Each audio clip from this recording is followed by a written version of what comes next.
Hello, friends, and welcome to another Modern League. We're returning to Yawgmoth combo today, one of my favorite decks in the modern format. This list should be quite familiar to you by now if you've been frequenting my channel. No changes between this time and the last time I ran Yawgmoth combo, although you will probably notice that there's a few things different from some of the other lists that you might have seen running around. I'm running the full four of Geralf's Messengers. I think that this is a very important piece of the combo, and I want to be able to draw it off the top, not just search for it. Running the Zulaport Cutthroat over the Blood Artist. This is something that I do.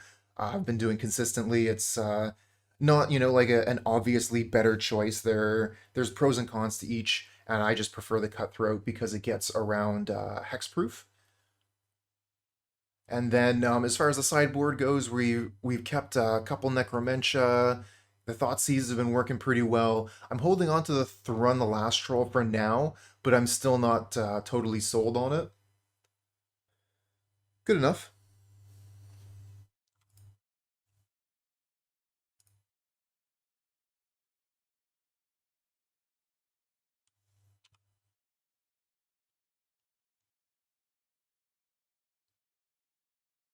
Temple Garden Noble Hierarch. Oh, we're most of the way to the combo. We have all the pieces in our hand. We just need the time to deploy them.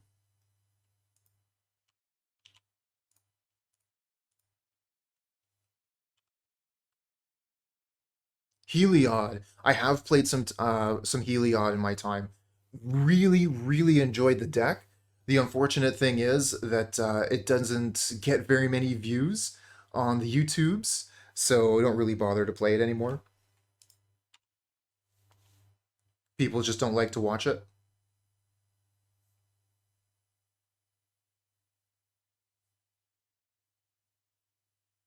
Well, that's unfortunate. We've lost our bird, and now we can't actually cast anything on our hand except for Cutthroat and Scooze.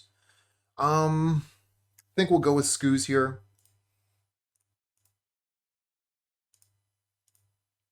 It blocks Hierarch.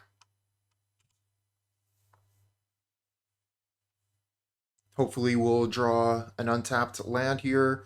We can play Geralf's Messenger.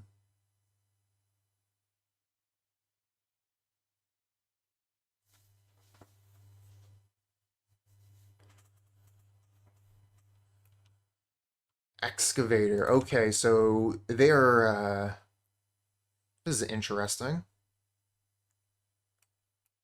They're looking to play a long game, I guess. Well, Scavenging Ooze can potentially get rid of some of those lands. Unfortunately, our draw here is not great. I do think we have to play the Hierarch, but we can't really do anything beyond that.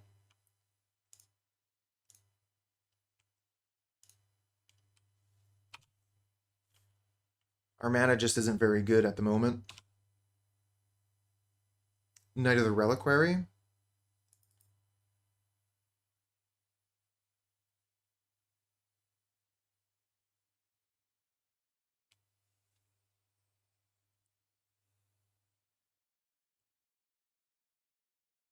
Oh, what was the name of that 4 mana creature that acts like a birthing pod?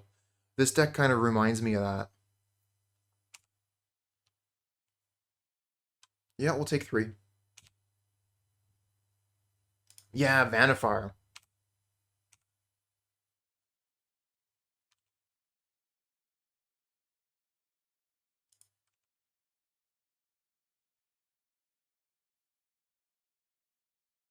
Gets a Dryad Arbor. Here's a Grist. I would call this game over.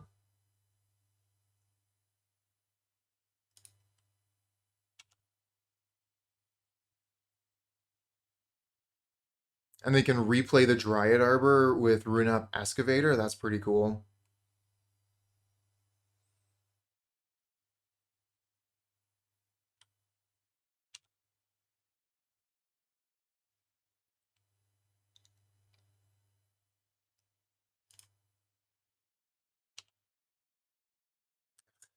All right.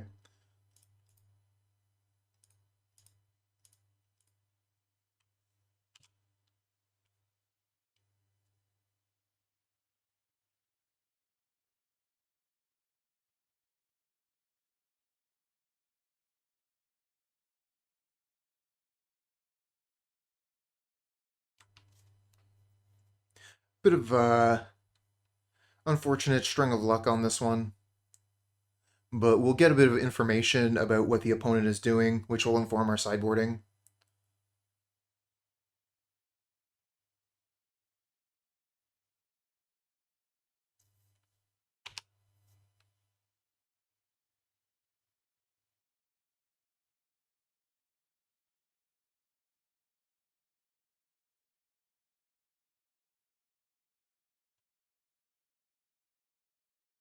But yeah, that turn one prismatic, or I guess it was turn two, right? Turn two prismatic ending against our turn one bird really turned this game around from looking good to not so much.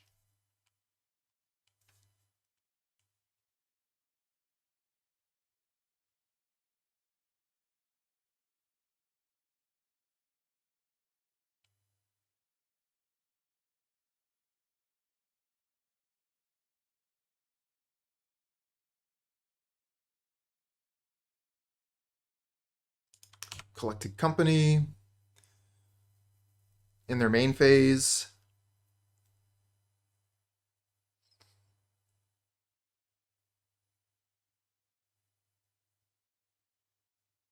Get Leonin Arbiter and Scavenging Ooze. Oh, Scavenging Ooze is brutal.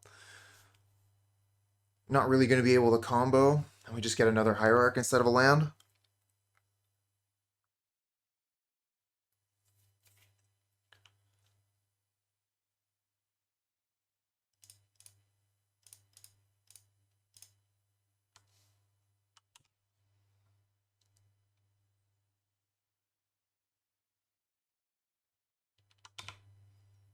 Can't realistically attack. They just have Giver Runes being able to block whatever. Or rather, whatever creature they choose to block or Geralf's Messenger can be protection from black.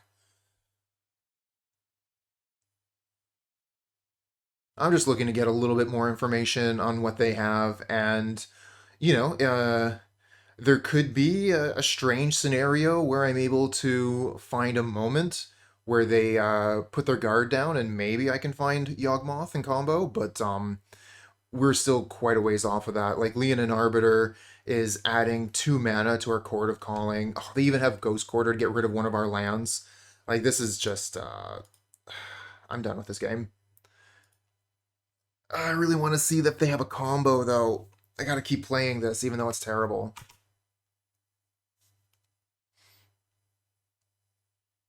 I mean, yeah, they have fetches, but I've got this Urborg here that's letting them tap their fetch for black mana. Yeah, they're gonna get rid of my messenger, eat it, and then they just have lethal damage. Is that true? 3, 4, 5, 6, 7, 8, 9, 10. It's not lethal. Oh, I guess they can come in with Giver. Did I count that? Okay, so yeah, it is lethal. We don't need to see any more then. They can just have a lethal attack. Alright, so what are we going to do against our opponent here, where they've got a deck very similar to ours?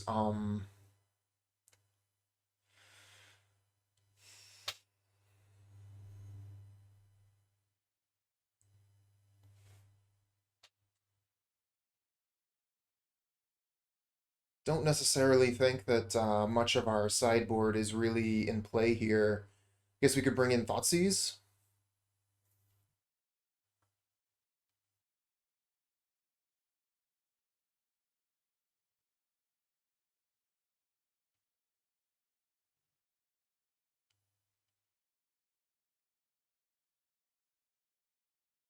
Yeah, they have Ramanat.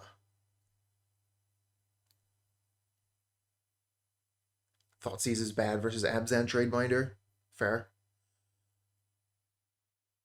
Yeah, and they probably have Knight too. So we could bring in like 2 Endurance. I wouldn't want to bring in the full 4 for this matchup. Hapatra looks very good in this matchup. Actually, I think that the dorks look kind of bad here.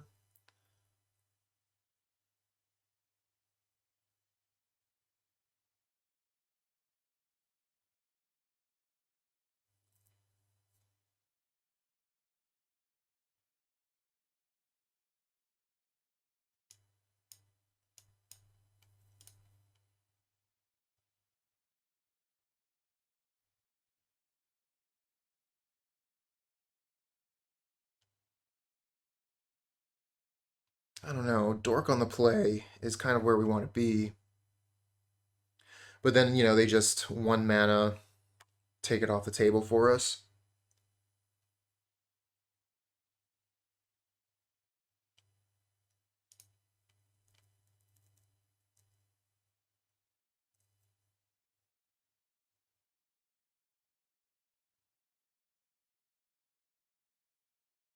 Which graveyard hate would they have? I mean, they already have Scavenging Ooze in the main. They probably have Endurance as well.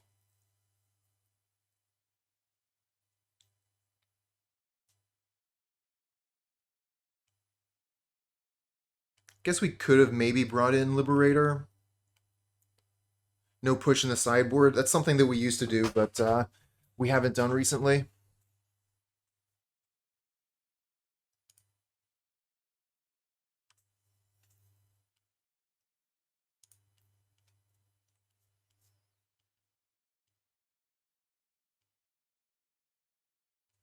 No turn 1 play is not great, but our turn 2 and 3 are pretty good, especially if we just naturally draw Yawgmoth at any point. Any cards from the new set? No. No, the newest card we have in this list is Outland Liberator.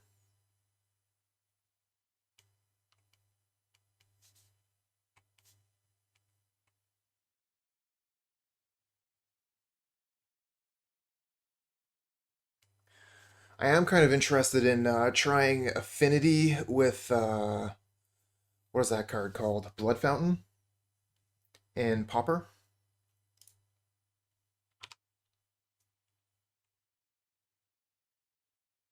Yeah, it seemed like a really good time to get a new spirit for the modern deck. Oh, opponent has no turn 1 play either.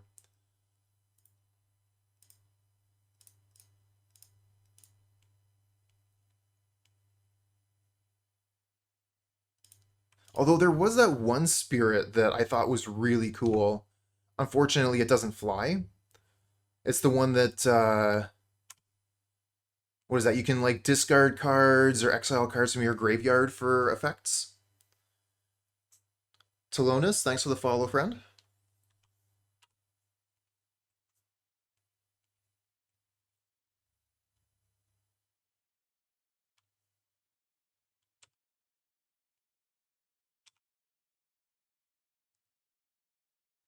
I was thinking, like, I should just F6 here. I mean, technically, we do have access to Endurance. Sanctifier on Vec is pretty good. It stops the Geralf's Messenger combo. How does this do against the Monkey, Dead Ragavans, or your whole deal? We have Yawgmoth, one of the best cards against Ragavan in the entire format.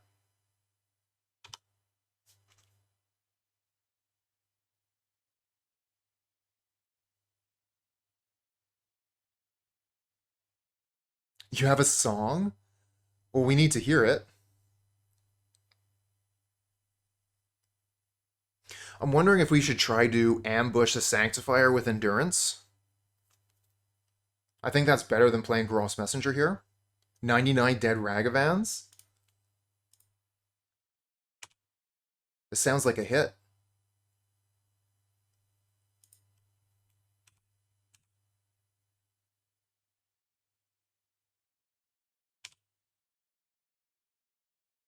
It's to the tune of Luft Balloons. Okay.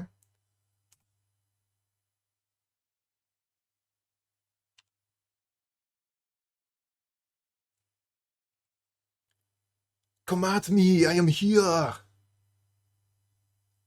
Kill me! They're going to exile the Geist here, and then attack with Sanctifier, and I'm going to eat it with Endurance. This is going to be great.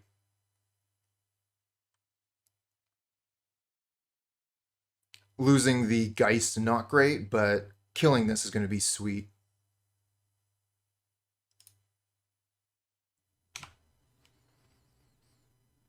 Yeah, you do.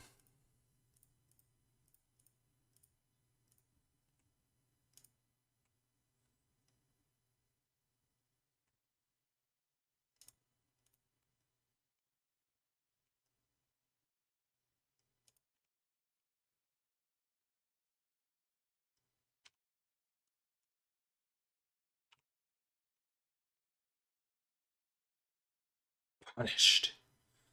Hate this monkey so much. I spoke gutshot castings in public. Oh, and there's the Yawgmoth too. Um, do we kill the Dryad Arbor at the cost of our endurance and draw a card? I kind of like that. Cutting off their mana, drawing an extra card.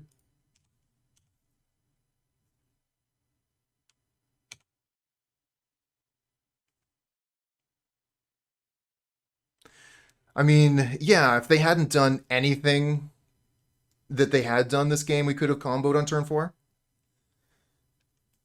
But they did two things. I'm wondering if I should play the Urborg, give them access to good mana. I think I'll just lose the life, play the Peatland, and kill the Dryad Arbor.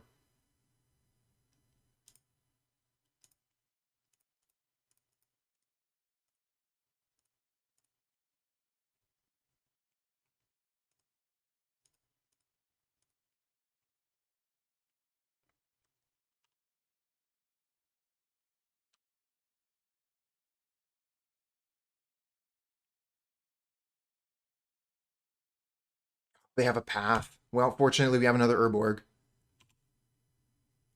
Go get a forest here.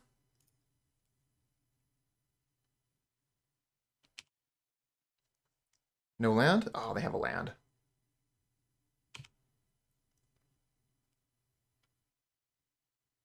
Get Twilight Mire.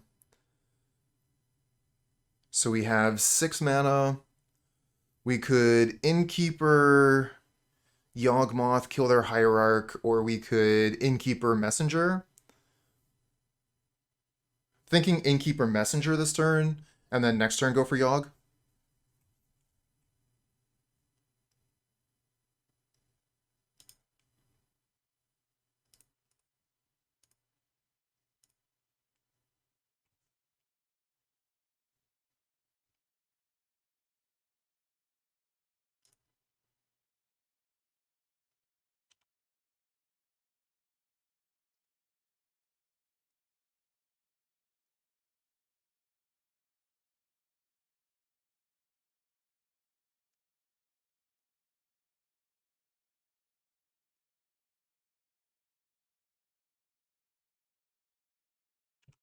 All right, if we want, we can actually draw a card with Peatland. I might be interested in that.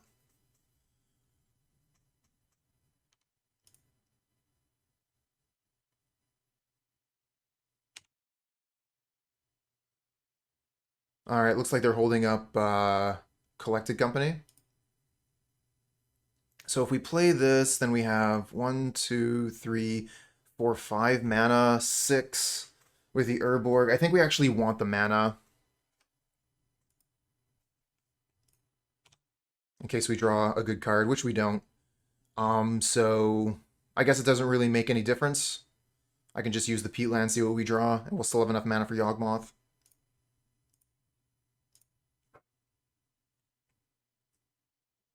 Get a Grist.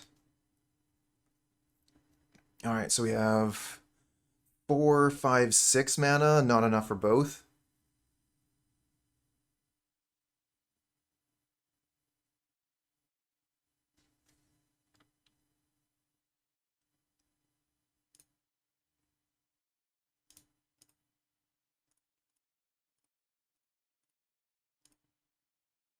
Play Yawg, attack with Messenger.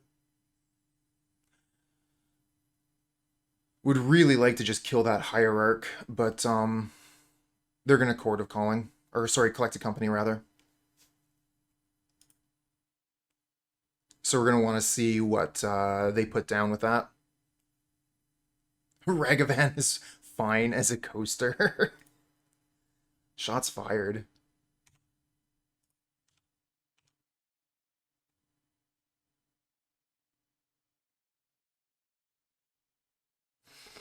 So this is really bad if they find Sanctifier on Vec. I'm wondering if I'm just supposed to sacrifice the Messenger now, kill the Hierarch.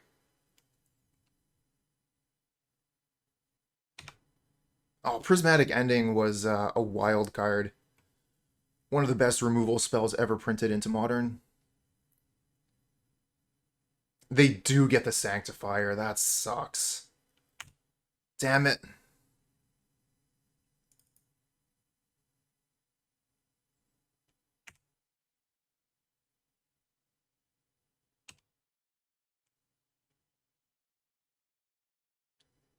Just the worst.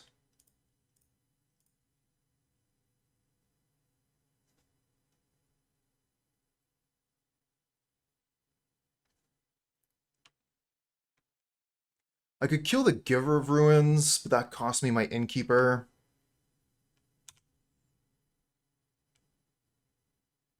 And the treasure.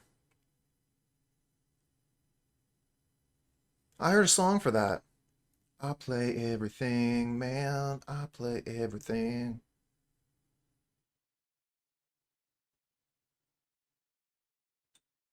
Oh, is this a Grist? Alright, so I think we let them activate it, and then we kill Giver of Ruins if they try and kill Yawgmoth here. Yeah, MtG Remy's good stuff.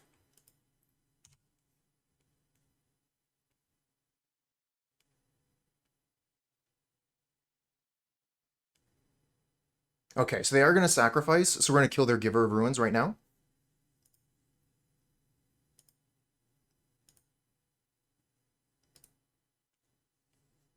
So they'll have to sacrifice their Sanctifier to kill our Yawgmoth.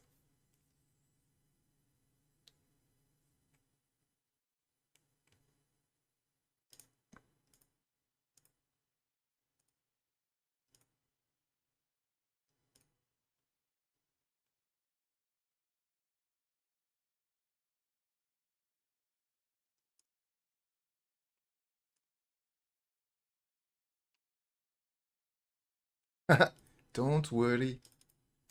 Play snappy. Nice! They don't even sacrifice a Sanctifier, so they just took 2 counters off Grist, and that was it. No value. You want to attack? I mean, I won't block. And you can't block my Yawgmoth, so I just get to kill your Grist. That's pretty great. We do have Chord of Calling here, which is interesting. For a significant amount, we could go get basically anything.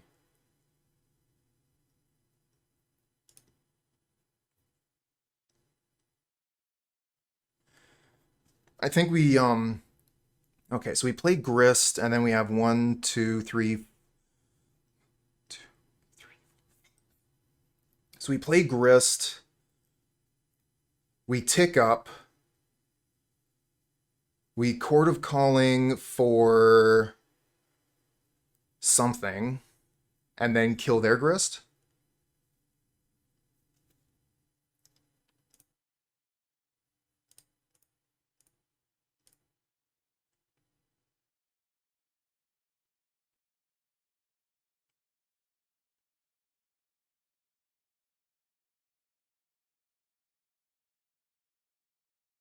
Yeah, Strangleroot seems pretty good. Then we have a blocker for Sanctifier.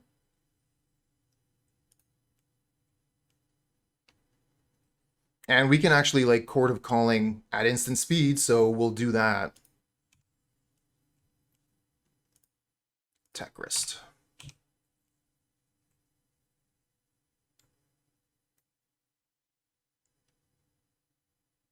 Protection from humans!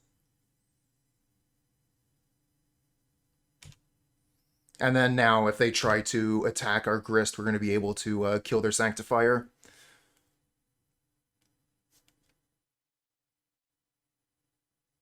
Oh, that's a 4th land. Is this another Collected Company? Oh, it's a Tide Hollow Sculler. Okay. So we'll have to let that resolve and then cast Chord of Calling with a trigger on the stack.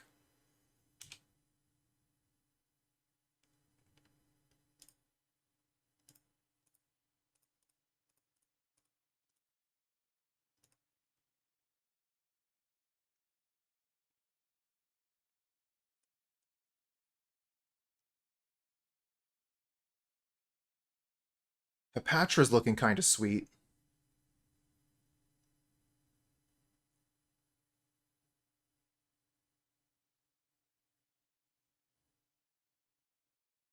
We can get a couple draws out of Hapatra here.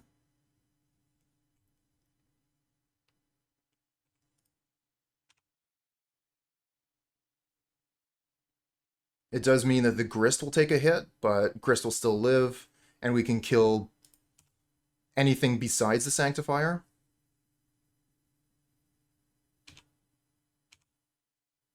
Oh, shoot! That was a mistake. I could make a snake and block it with Death Touch. Okay. That was a mistake.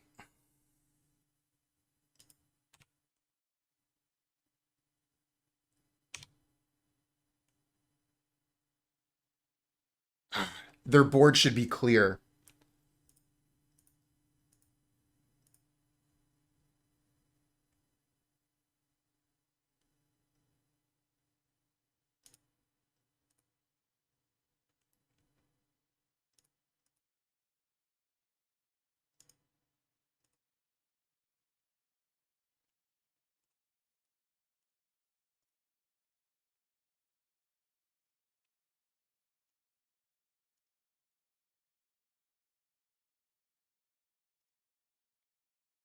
Any suggestions for a Dimir good time? Okay, opponent concedes to our awesome Hapatra. Like I said, small mistake. We could have used the snake token to kill their Sanctifier, but it's fine. We still win the game. Ooh, Inverter. Yeah, nice choice. Um, Although I hear that if you're looking at like modern decks, what is it? Ad nauseum, or rather, the card Angel's Grace is bugged.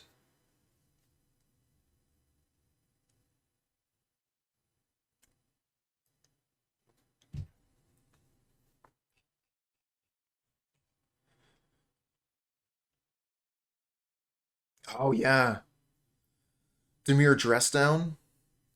I mean, what is that? Doesn't that deck usually play one more color though? They usually play Grixis, right? So that they can play Ragavan, which I guess would be against your whole idea. But yeah, yeah. Dimir Control with Inverter of Truth as the win con with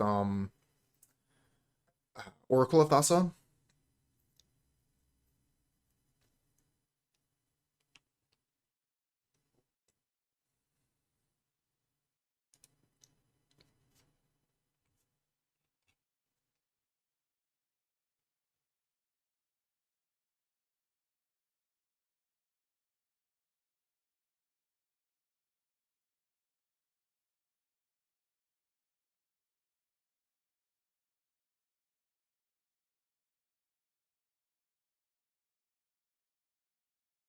Single land hand, not keeping.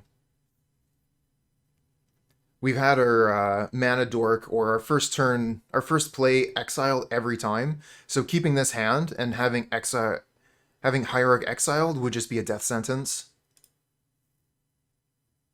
I guess we can keep this one and get rid of Dryad Arbor. It's not a good hand though.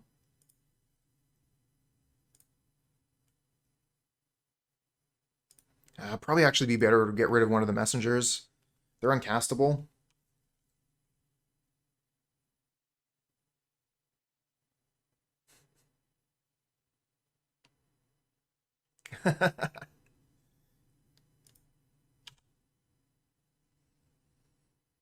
One dead monkey equals one free taco. Where's my young wolves? They would be all over that taco.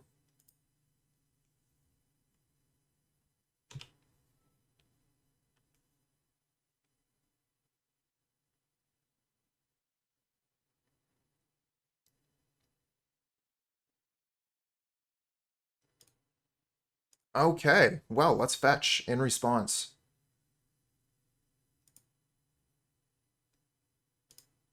Thanks for the luck.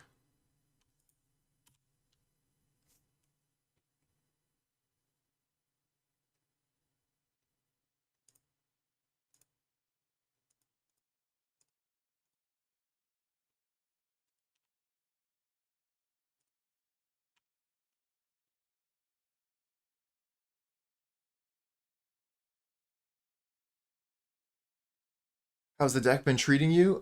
Fairly well. This is my favorite deck, so I do play it more often than anything else, and that damn. That's brutal.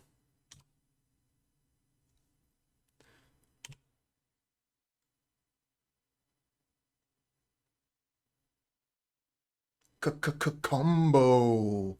The synergy on the opponent's turn there, that was pretty strong. And we've just got green lands with Geralf's Messenger in hand. Can't even use the Verdant Catacombs right now.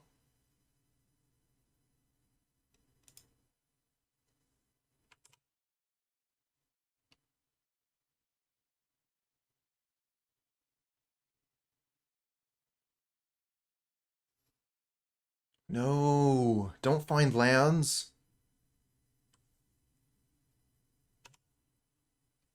Probably got Collected Company waiting in hand for their 4th land drop. They did miss 1 land drop. We're going to be able to use this 2 mana to utilize this Verdant Catacombs here. Be able to get another black source so we can play Yawgmoth.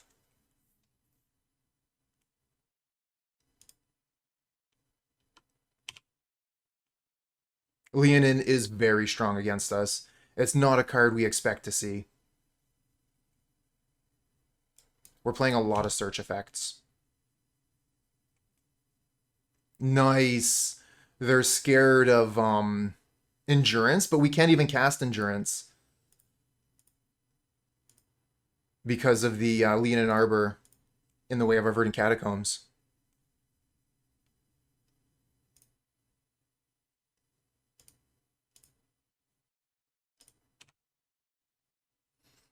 Alright, so I'm wondering if I'm supposed to play the Yawgmoth here, because we don't have anything else to make it good. I'm kind of thinking, like, now that we have the land, maybe we just play the Messenger? Then again, like, it's going to be hard for them to remove the Yawgmoth unless they have Path.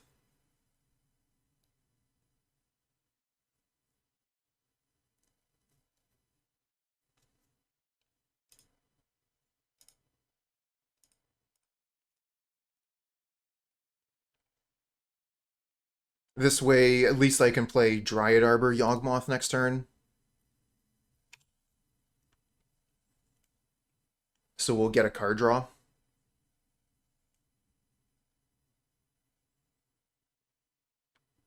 Alright, any path? Any path.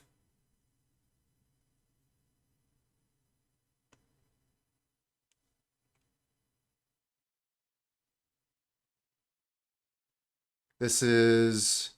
Oh, I really hope they just cast Alndari's Call right now. That would just be the best.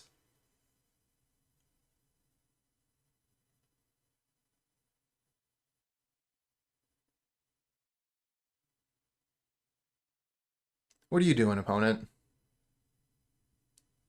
Oh, Assassin's Trophy on my Blooming Marsh. Okay. Just continuing to kill my lands, which means my Yawgmoth isn't looking too hot.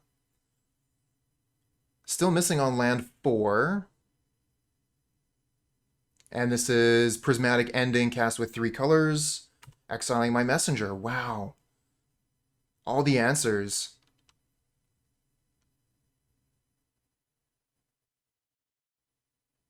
Get an Innkeeper.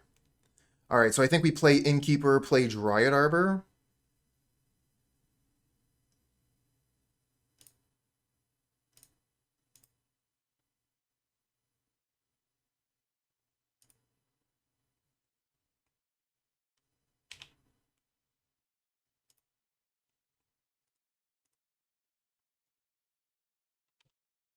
And then next turn, try and play Yawgmoth. Okay, no land for 1 more turn.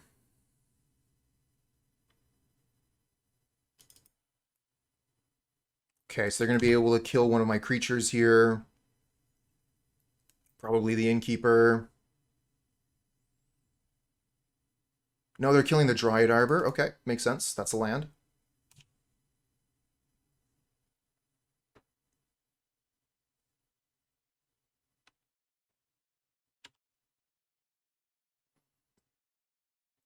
All right, hoping for a Young Wolf on top. Young Wolf on top. Let's go. One time. Oh, okay. Yes.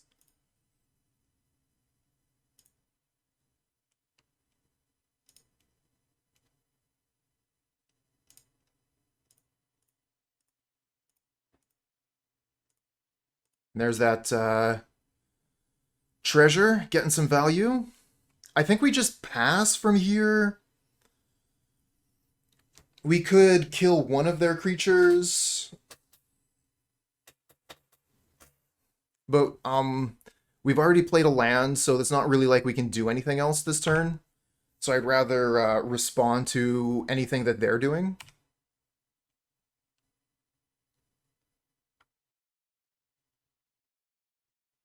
And they find their fourth land, so now they can collect a company.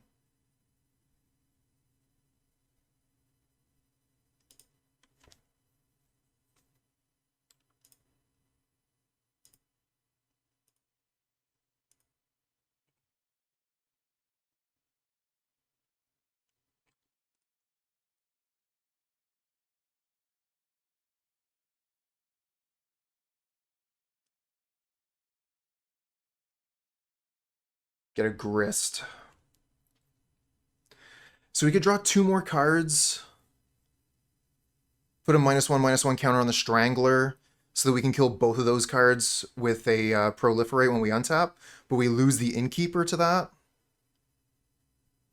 Or we could use lose the Young Wolf. Not into losing the Young Wolf. But I would like to be able to try and kill both their creatures. We're going to draw some cards here. Put a counter on this, sacrifice Innkeeper.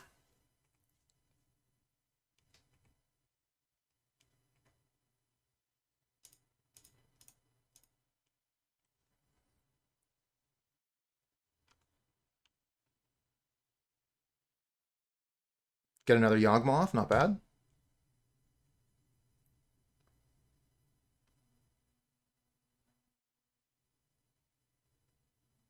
So they find another Strangler and a Hierarch.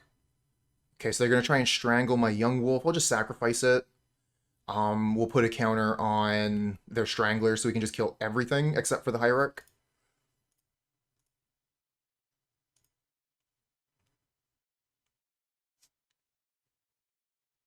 This is going to be a really good Proliferate. Alright, if we can get an untapped land here, we're laughing. Okay, now we can play Grist as well.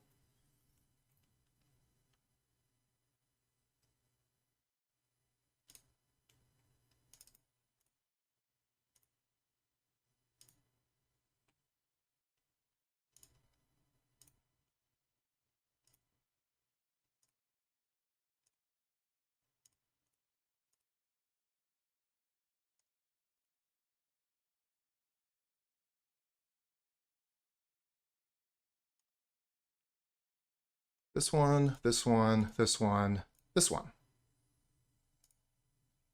Nice.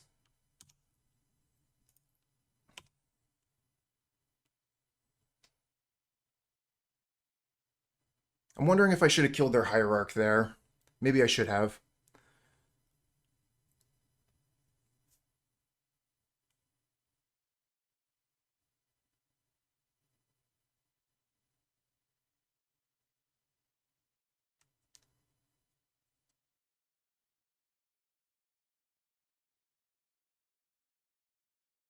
Okay, they got the path for the Yawgmoth. I think I am going to kill the Hierarch, draw an extra card.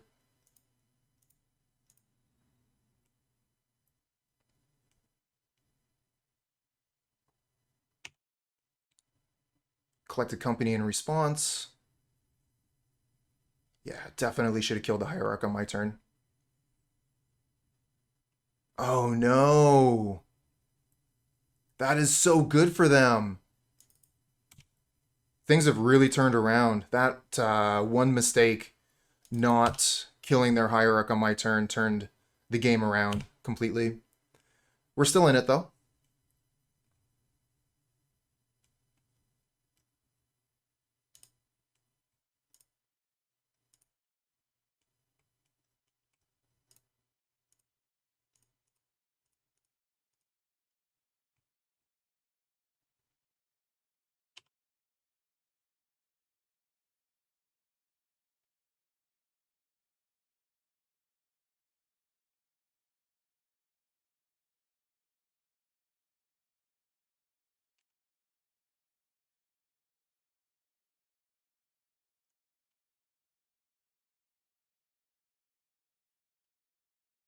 Another Leanin' Arbiter.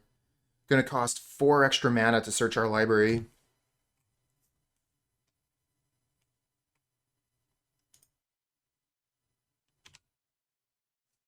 Oh, Hapatra, what a good draw. We don't have a ton of life, but this is gonna kill a lot of stuff.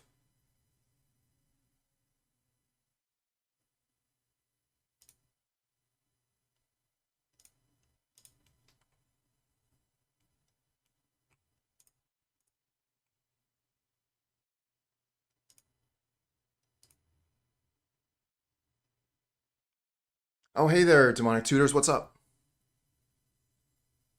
Get Blood Artist? I don't have a Blood Artist, I have a Cutthroat.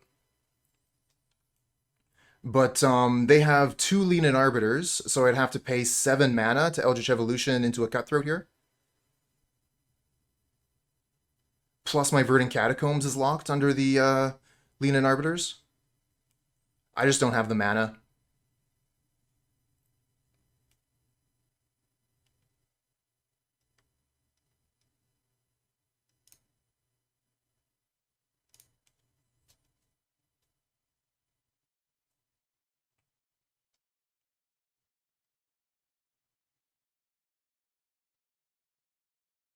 I mean, I'm already playing the maximum amount of Undying Creatures, right? This is my Undying Creature number 13.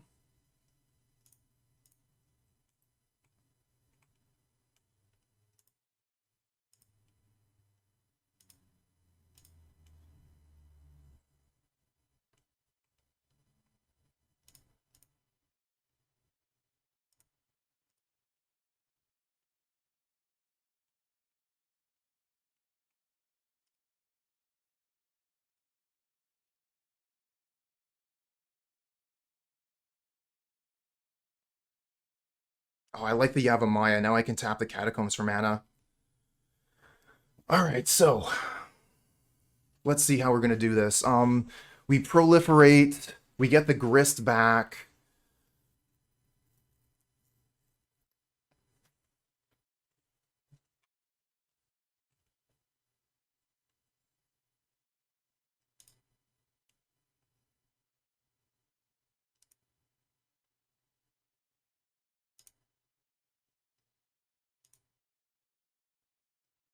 Oh, that's right. Thank you. You're right. It does exile forever. Um, Opponent just said nice game, good games, and good luck.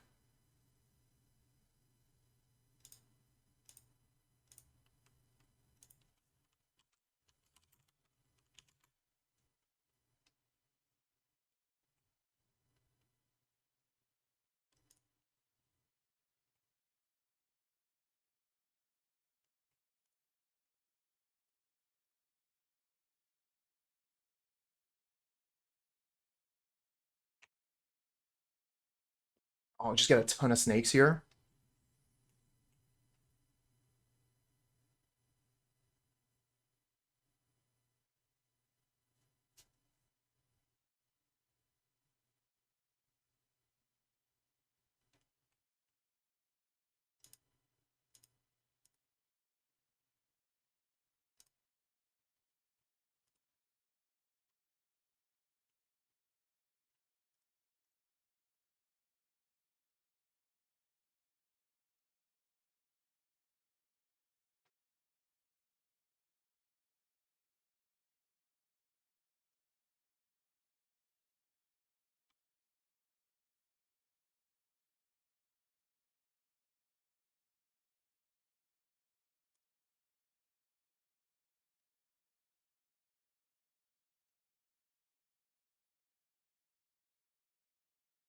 Okay, well that was a messy match, but we managed to find the line, and we had a really wicked last turn.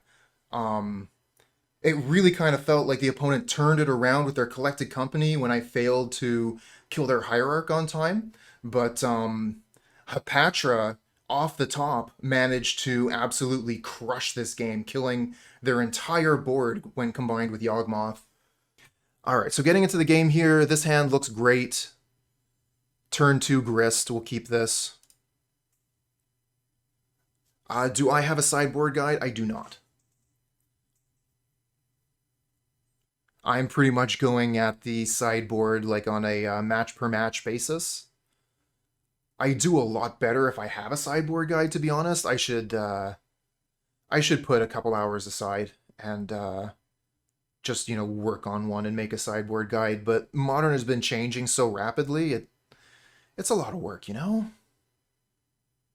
And I've only got so much time.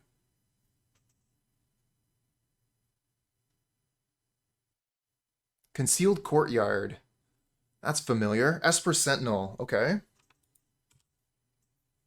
So this is Hammer Time. We're in luck. Hammer Time is one of our better matchups, but we do have to be cautious. Hammer Time is an incredibly powerful deck, and even though we have a good matchup, Hammer Time can absolutely still kill us out of nowhere.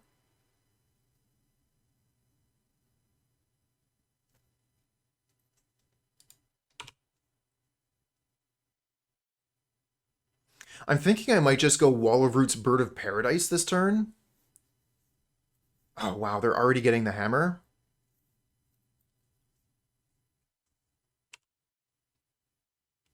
Twilight Mire. I think we got to go for mana, Wall of Roots and Bird of Paradise, so we can Chord of Calling for Yawgmoth. And hopefully they won't be able to put the hammer on a creature this turn. We just got to cross our fingers here, I think.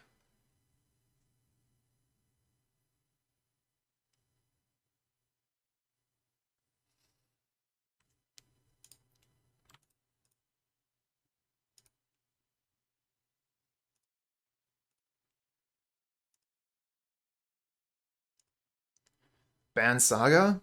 I don't know. I found that the Modern has definitely been adjusting quite a bit to the Modern Horizons 2 cards. I'm not sure that we need to be getting into a ban discussion just yet, but Saga's definitely good. So is SagaVan. So is Fury. So is Solitude. Maybe we just ban all the Modern Horizons 2 cards. Kappa. What happens when you cast Grist with an Esper Sentinel? Let's see here. Whenever an opponent casts their first non-creature spell each turn, as long as Grist isn't on the battlefield, it's an insect. So I think that we just get the Grist and they don't get to they don't get a trigger, I think. So our chord here is pretty bad. We can only chord for Dryad Arbor. We got a ton of lands. And if we chord for Dryad Arbor, they get to take Grist. We're just going to have to let this resolve. Yeah, it's a creature on the stack, so they don't get a draw card.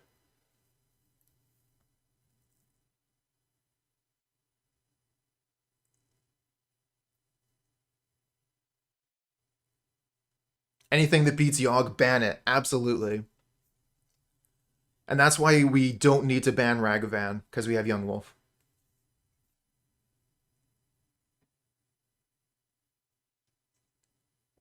Ban Ephemerate. I might be interested in banning Ephemerate and Pauper.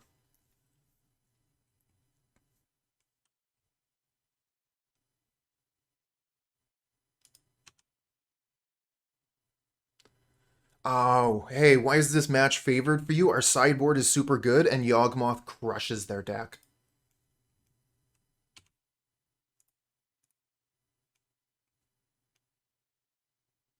I think we already have a Torpor Orb effect. We just have to go into white. Do you own this deck in paper? Yes. Although I haven't updated it yet. So I don't have like my Grists or my Hierarchs. I have the old version of the deck before Modern Horizons 2. I haven't bought paper Magic cards in a while.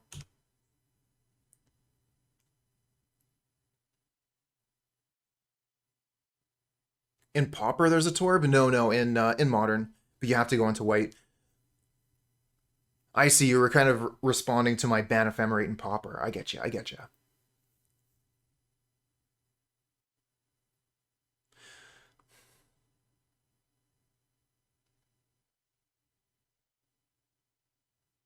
I could see Bauble being banned. Zulaport loves me. I guess we just play Zulaport Grist, right? Make an insect?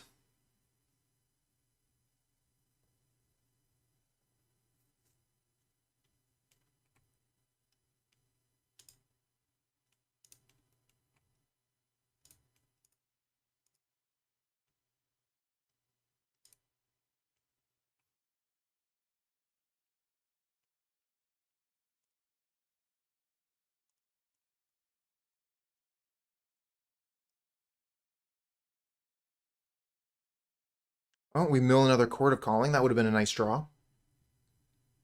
Would have been a really nice draw.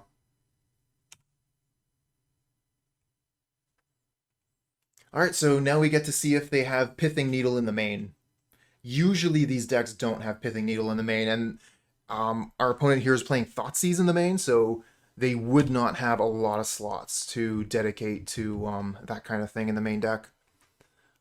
Alright, so what do you got? You just putting a hammer down? Is this a spear? Springleaf Drum, okay. Making more mana. That gets them double white. So they could put down their Paladin now and then hammer, and we're in trouble. Oh, it's just Sigarda's Aid? That's awful. We're actually dead because we tapped the bird.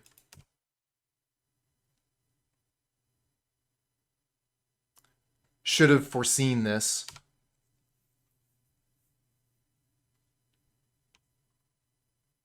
Yeah, you don't have to attack with the other stuff, opponent. You have me dead with Inkmoth Nexus.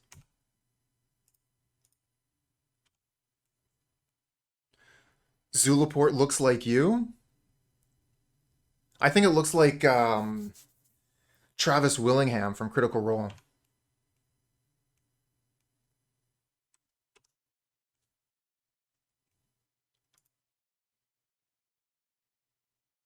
Let's look at the Zulaport Cutthroat there.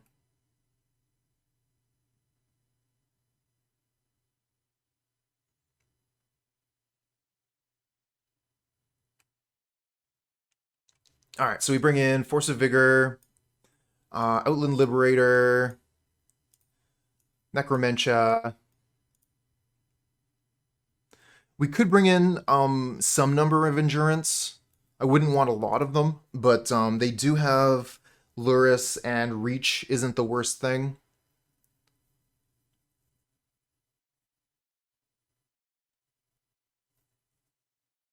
Yeah, big fan of Hapatra here.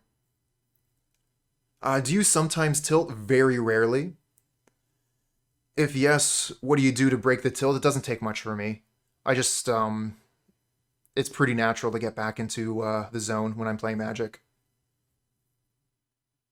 Sorry that I can't really give you, like, much of a strategy guide to it, but, yeah, that's not something that, I really understand exactly how that works. It's just, fairly easy for me to get into the zone when I'm playing Magic.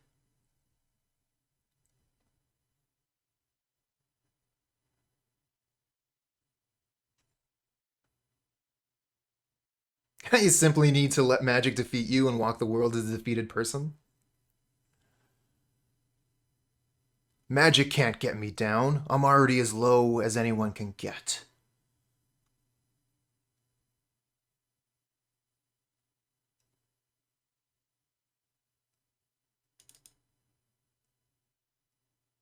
Can't get tilted if you have no emotions.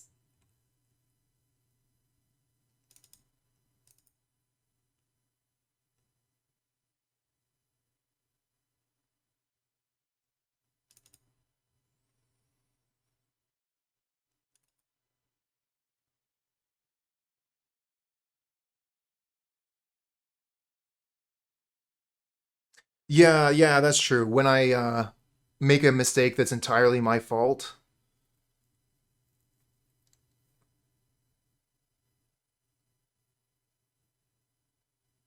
One more card to go.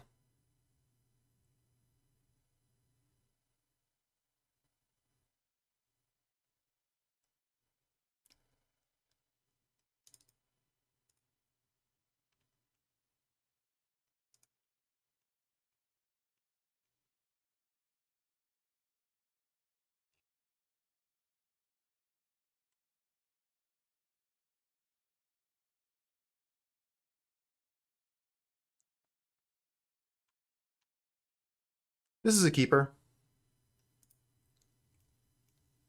This is a pretty good one. Might be doing pre-release this weekend. Sweet. Best of luck, handsome. Oh, the two-headed giant offense. Yeah, that's something that I've never really understood very much about it. There was a period where I was looking at getting my judge certification. I am not certified, by the way, but there was a period where I was looking at doing that, and all the like alternate style events always threw me for a loop. Like, oh yeah, what's this ruling in two-headed giant? I have no idea. Failed every two-headed giant question. Yeah, okay. Yeah, we're in the same boat. Let's attack for 4 here.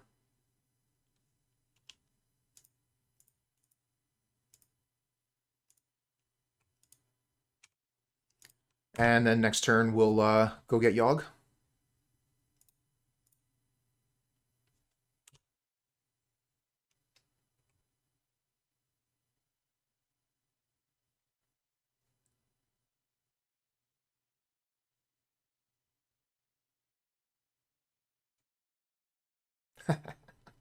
Oh my god, I would have no idea how priority would work in two-headed giant.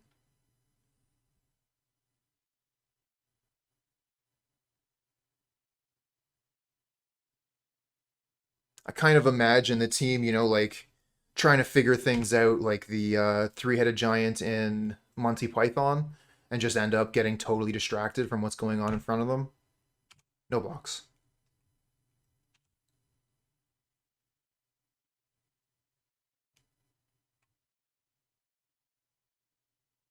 Okay, I think we win this game.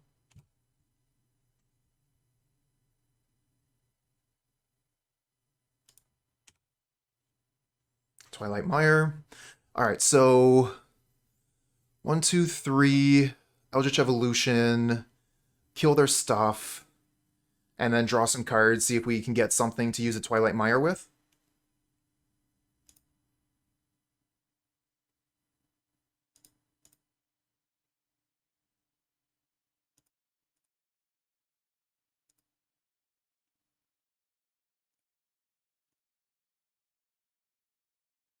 I think I let them draw a card here, because they're basically just dead. I would rather have the mana to like cast a Yawgmoth or something.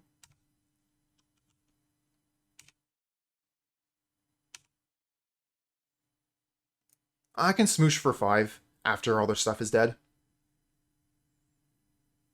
I guess I could attack now, see if they block, because then that's like a free kill. Yeah, I think attacking is fine.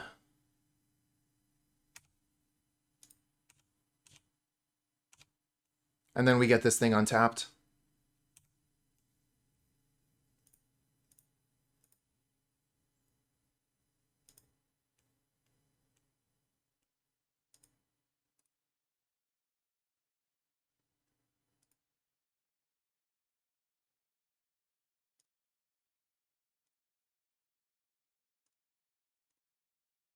There's a Cutthroat. Not bad.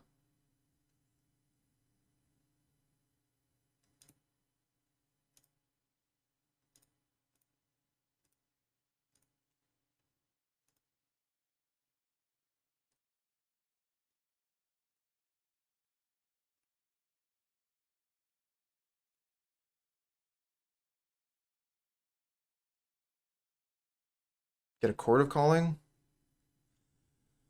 I think I leave it here so that I have good hits on their creatures here. Their Stoneforge Mystic isn't that much of a bother, and I can try and win next turn with a Chord of Calling for basically anything.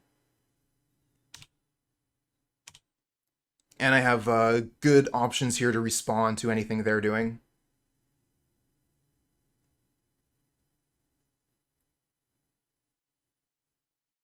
Yeah, Geralf's is also lethal. Any Undying creature is lethal. When we have these three creatures on board, any Undying creature ends the game. Yep, we have the win in hand. Geralf's Messenger, Chord of Calling, anything.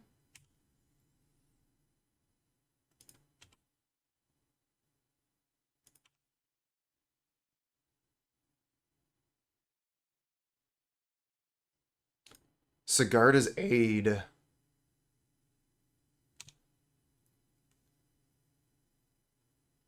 Fetch for Dryad. Well, if they have Hammer here, they can put Hammer on an Ornithopter, and we have to sacrifice both of our creatures, so that's pretty good for them. But we don't actually have to respond to them putting Hammer on Ornithopter. We can just let that happen and kill them with Messenger. So yeah, they're dead regardless here. Even if they put like Hammer onto Stoneforge Mystic, we could still just block with Strangleroot Geist and save it with Cutthroat and then end the game with Messenger.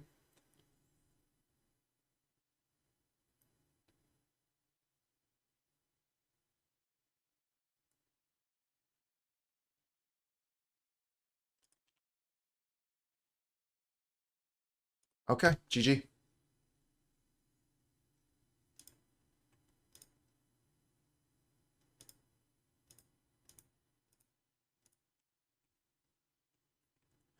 Yogg is pro Stoneforge Mystic? No. Stoneforge Mystic is a core artificer, not a human.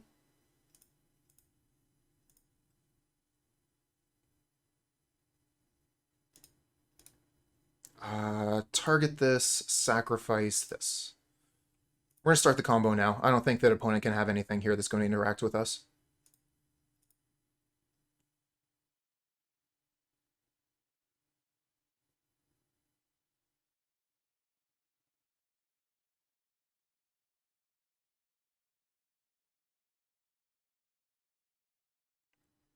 Demonic Tutor makes jokes about this chord art? What kind of jokes? Oh no, they have a thing?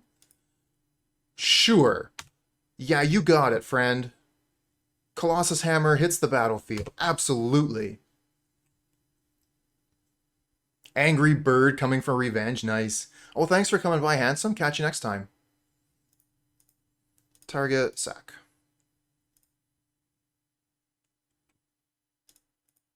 Target, sack. GG.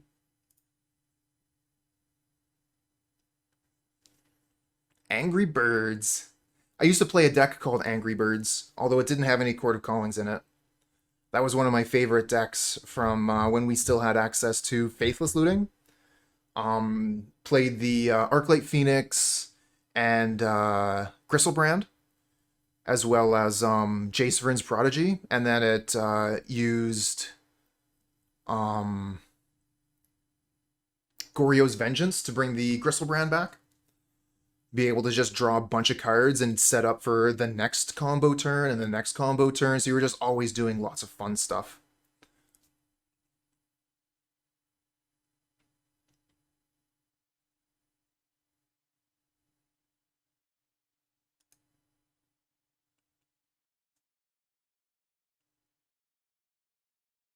Phoenix with Gristlebrand, yeah, absolutely. Both cards love being in graveyards.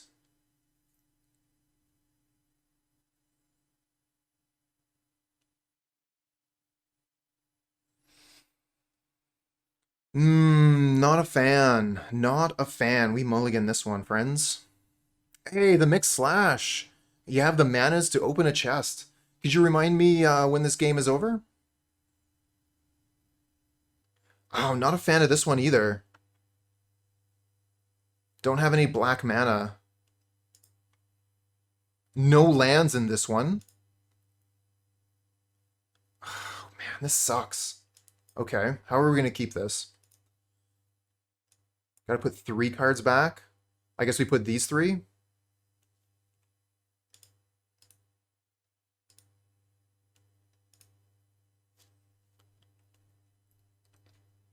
And that's magic sometimes, friends.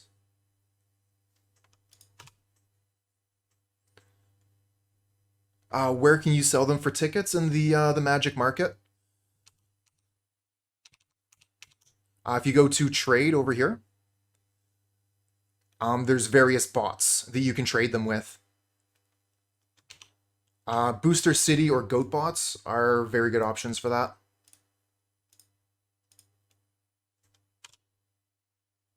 Hey, thanks, Mr. Duct Tape.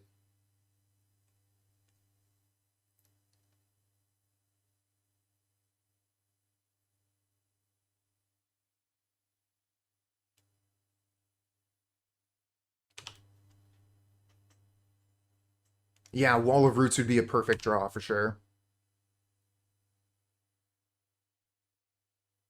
Is Card Hoarder not a good player?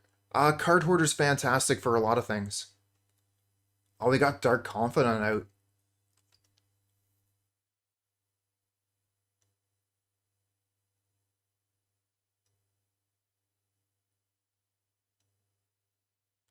I think we just go Bird of Paradise here.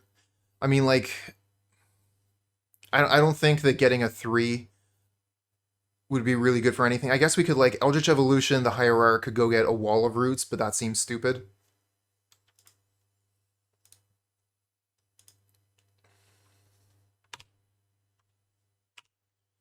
Now, if we can survive for 1 turn, we get to play Yawgmoth and kill their 2 creatures.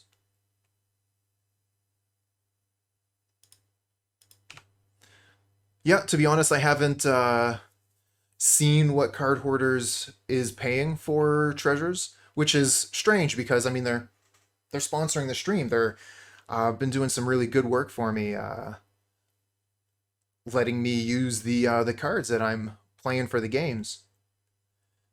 But I started using, what was that, Booster City like ages ago, and that's just kind of been my standard go-to.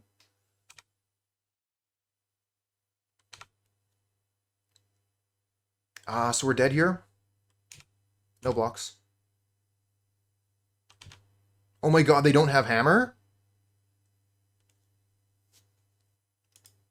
Wow. We are so lucky.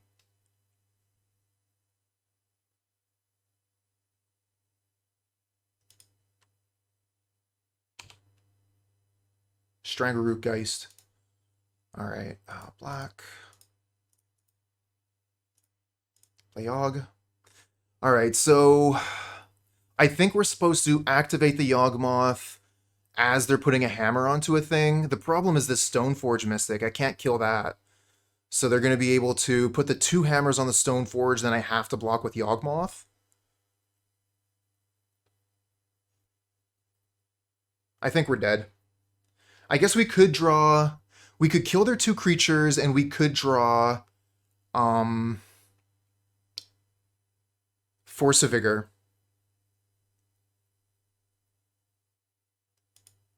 I think I have to kill the Dark Confidant before they draw an extra card. And then I have a block if they don't have Trample. And I just have to draw cards until I hit Force.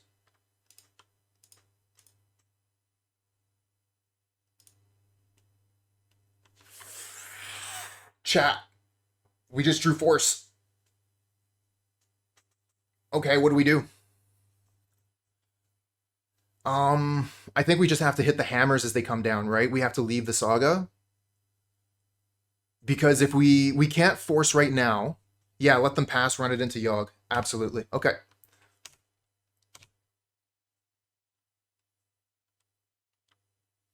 Just draw Force of Vigor immediately, first card. So they should be able to get Pithing Needle here, which is a bit of a problem. I'm wondering if I should just kill the Esper Sentinel in response. I would like the mana, though. I want to keep the mana if possible.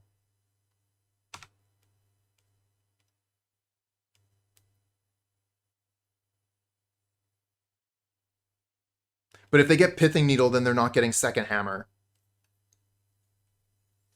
And that means we can Force of Vigor the Pithing Needle and the hammer.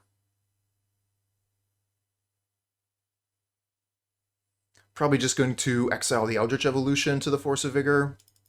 Okay, so they're getting Spear.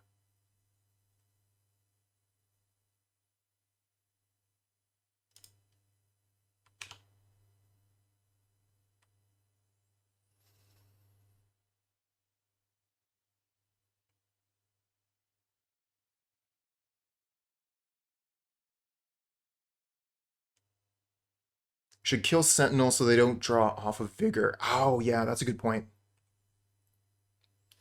It does cost me the mana, but I would still have 2 mana for Strangleroot Geist, which is my play for next turn.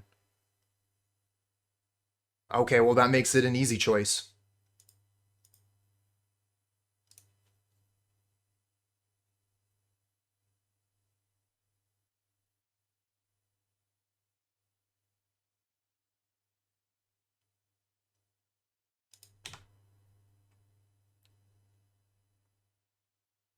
You're going to put the hammer on the Esper Sentinel? Really? Okay. It doesn't have trample, though.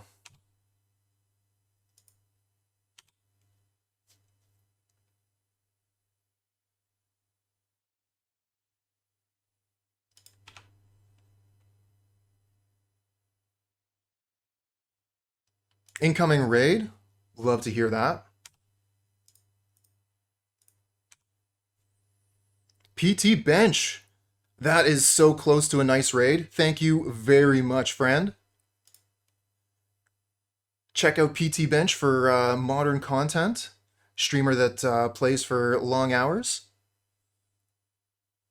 What were you playing today? How did you do?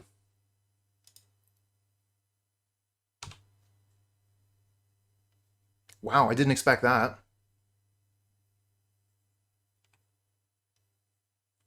Do we get rid of the Sigardazade or the Shadow Spear?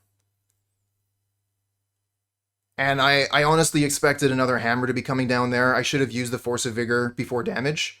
That was a case of me being distracted and not realizing exactly what phase I was in. So apologies for the punt there.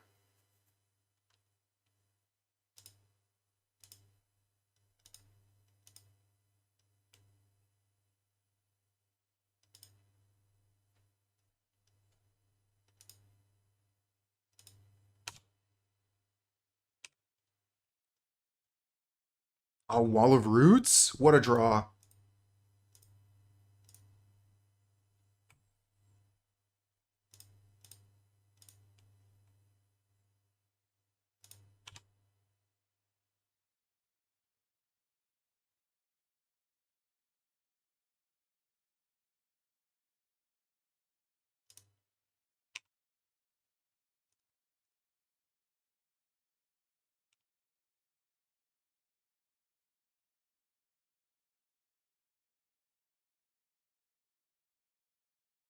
There's Pithing Needle. Yeah, that's going to happen. Nothing we can do about that. Yawgmoth down. Going to need another Force of Vigor or else Outland Liberator to get rid of that. That is pretty good here. Saving their future creatures from Yawgmoth. If I had more life, I'd be feeling quite a bit better about this situation, but I don't.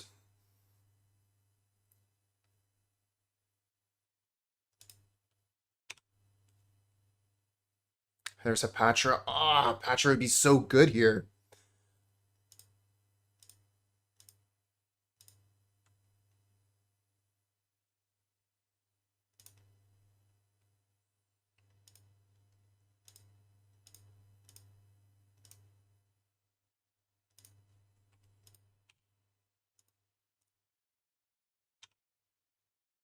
Take 4.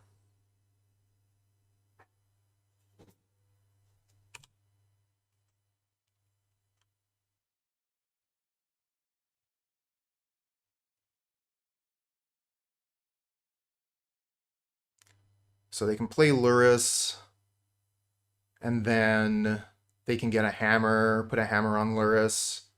That's pretty scary. Oh, okay, they're not going to put the hammer on Lurrus? Alright.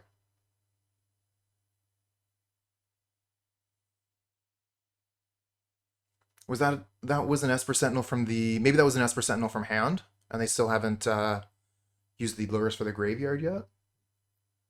Just not too sure with what the chat log is saying.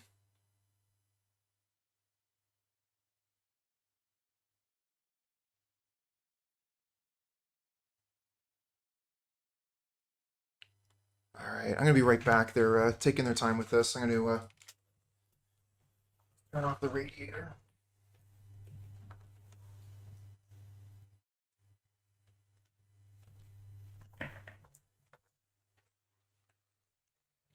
Oh, okay, yeah.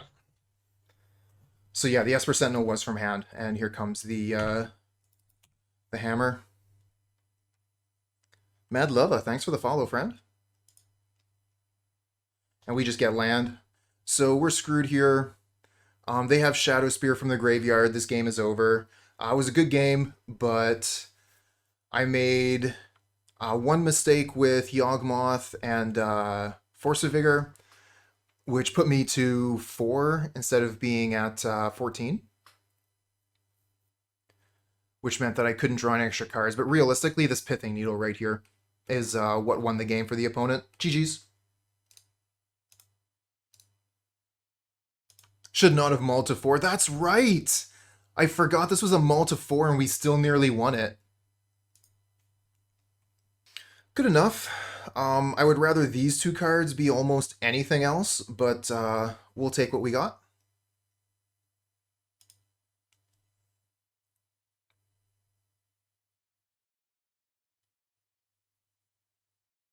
Looking at turn 4, I think, Chord for Yawgmoth.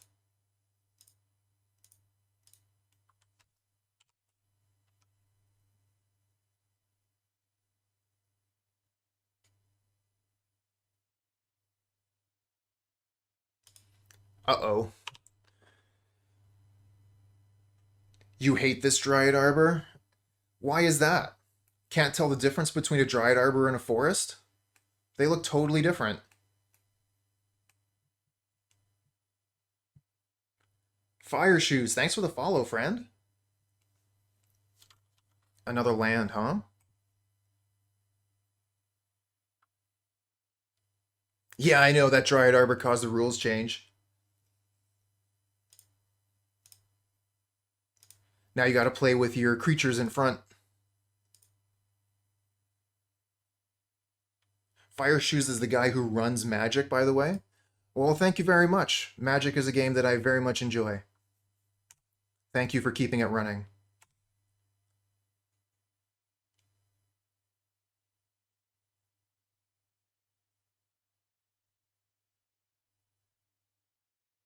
Just need to separate them from their lands. Well, I mean, that's the way that's supposed to work, right? Lands in back, creatures in front. So technically your Dryad Arbor is supposed to be with your creatures.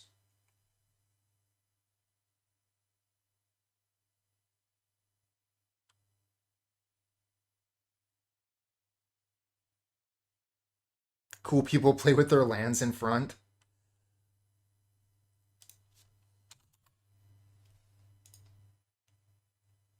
Yeah, if having a judge come over and tell you to rearrange your permanents is cool, then absolutely.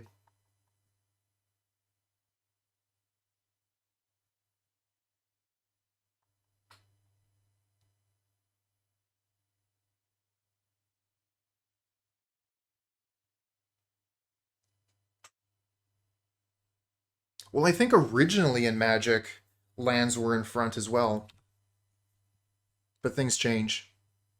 Yeah, I'm confused as to what's going on here. I expected Living End, but this is a dashed SagaVan. Not what I expected. Now they get a treasure. Young Wolf, you were supposed to be the chosen one. Oh well, that's not a card they can cast.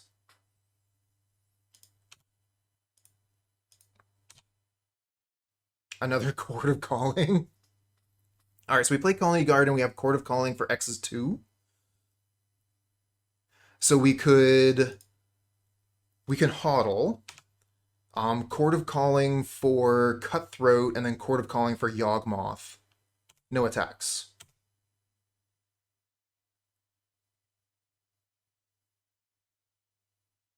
Is this hollow one? Oh, that would make sense. Thank you, Duct Tape. I think you might have it.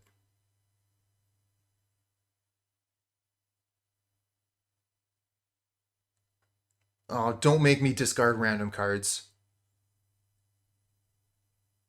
I only have one Chord of Calling left in the deck. I guess I could draw into Yawgmoth, so it wouldn't be that bad. But if I lose the land, then I can't cast Yawgmoth?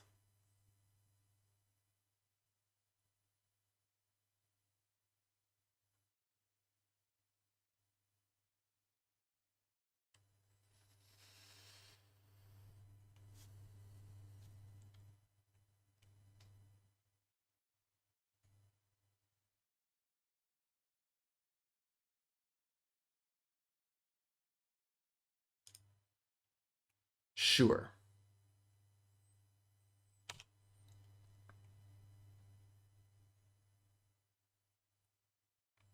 I like this so far. They're tapping out.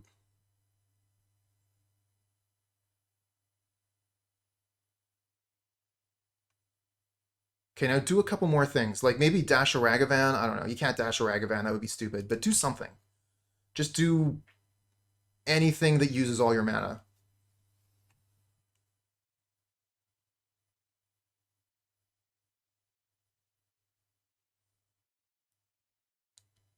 Put down a pair of hollow ones.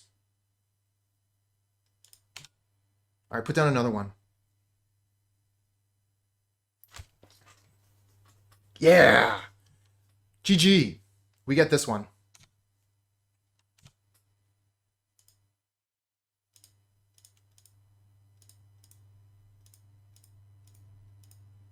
What, you thought 2 4/4s on turn 3 was good? Hey, Chuck, thanks for the host.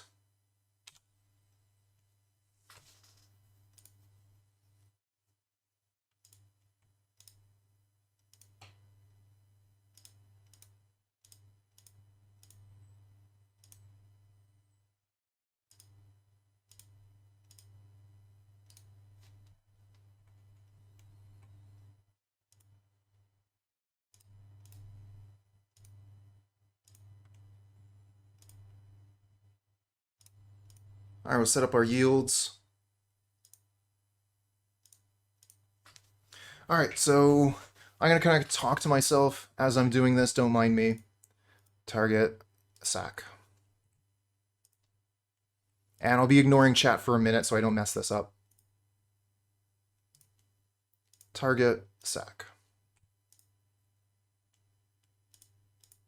Target, sack. Okay, opponent can scoop some up. They see the writing on the wall. All right, what does chat have to say about this? Happy Friday, Yawgmaster. Yes, indeed. Every second Friday, Yawgmoth right here. Mondays on YouTube. All right, so we're playing against some sort of funky hollow one deck. How are we supposed to play this? I guess we could bring in Obstinate Baloth in case we discard that at random. I don't know, like we could Necromentia for their hollow ones, but I don't think that's very good. I think we just stick with the combo plan, you know? I don't know that we necessarily want to dilute the deck too much. How much graveyard stuff do they have? They usually have, like, in the old days, they had Phoenix and Bloodghast and stuff. Like, is Endurance good enough?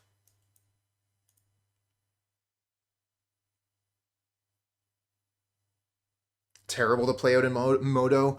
I mean, it's definitely not the worst for clicks. And I do think that if you register a deck in Modo, you have to expect to be able to accomplish the entire combo, which is one of the reasons why we don't see Heliod combo. Yeah, just try comboing them. Figure that's the best.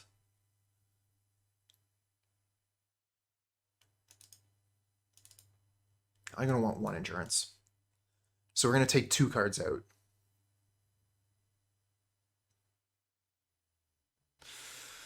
That's hard. What do I take out here?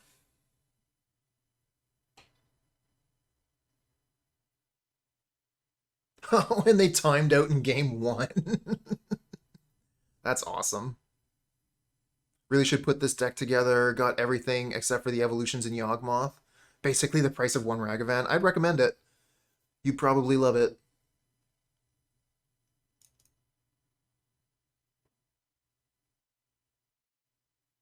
Like, honestly, I don't even know if these cards are worth taking out anything in my deck. I feel like my main deck is just better.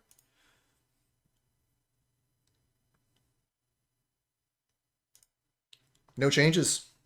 2 minutes to decide, no changes.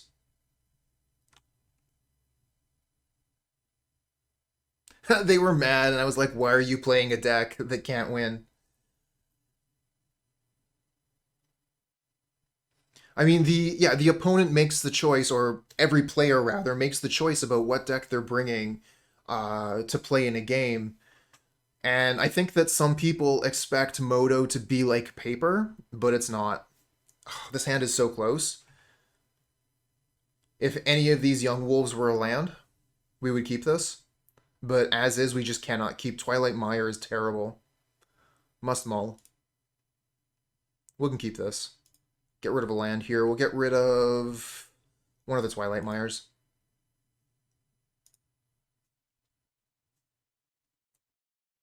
Leyline of the Void. Yeah, that's pretty good. It's pretty good against us. We got Hapatra, though.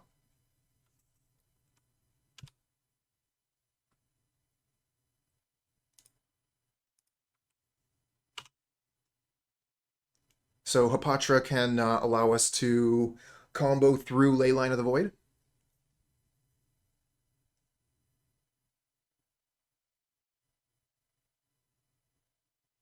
So with Yawgmoth, Hapatra, Cutthroat, and 1 other creature, we can win the game. I think, actually. Maybe we can't. Because Leyline would exile the token. And then Cutthroat cares when a thing dies.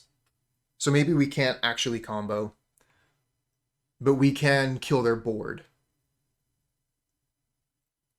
Anyone be able to confirm that for me? With Leyline of the Void, do tokens get exiled as well?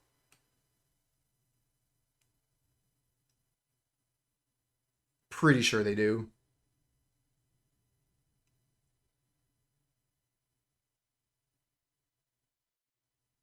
Goblin Lore? Alright, I think this one's probably going to be faster than us. If they can play Hollow Ones here, we're probably dead. They don't! Oh my god, they had nothing! They're giving us time. Alright, let's slam Wall of Roots.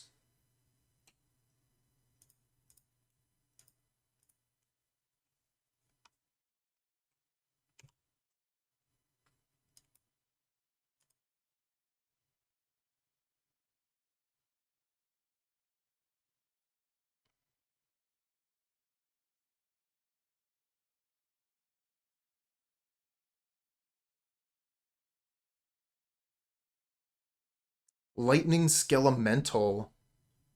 So that's going to hit us, and we're going to have to discard 2 cards. Okay. I'm just going to take the full hit. Not sure what we're going to discard, though. I want to keep Twilight Mire for sure. We don't really have a good answer to the Leyline. I'm kind of thinking about just getting rid of the search cards and keeping Yawgmoth Hapatra.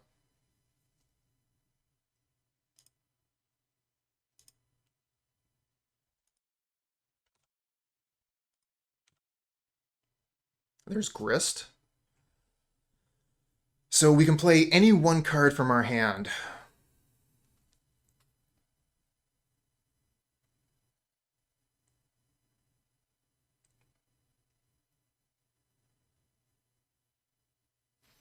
If we play the Yawgmoth and draw land, we can play both Grist and Hapatra next turn. Yeah, I'm thinking Yawg, just because it's the most mana efficient.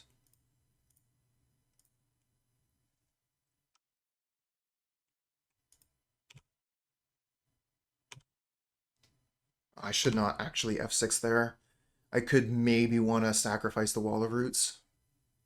Yawg kills Skelementals, good point.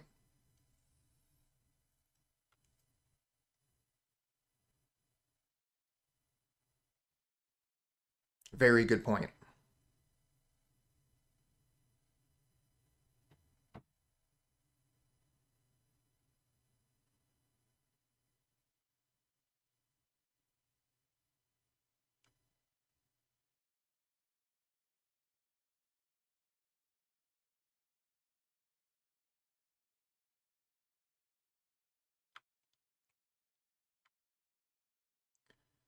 All right, opponent does like to take their time to make their decisions.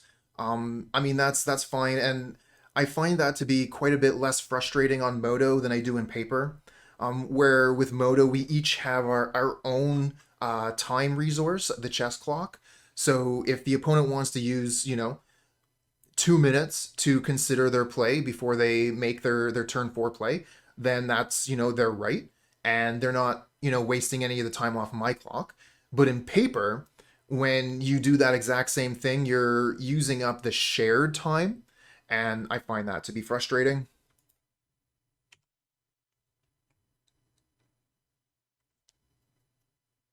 Okay, untapped Sacred Foundry, so they have a play that they want white mana for.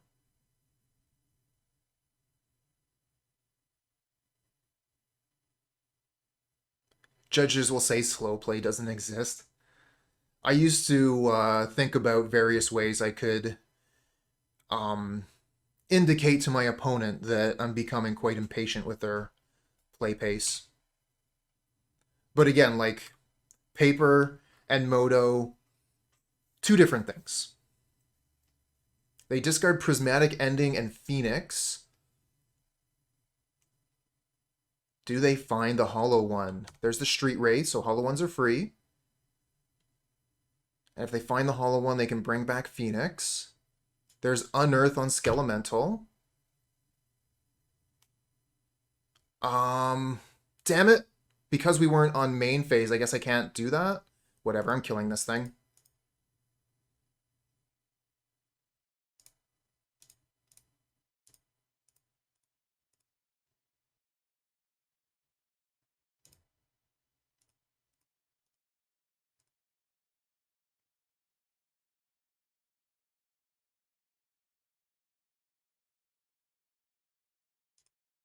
Okay, so now they shouldn't be able to pay.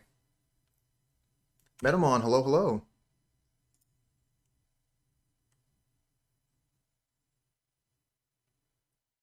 We get another Chord of Calling. I think I like Grist this turn and Hapatra next turn. I don't know. It's pretty close. Hapatra's pretty nice here because it allows us to just deal with whatever they put onto the board.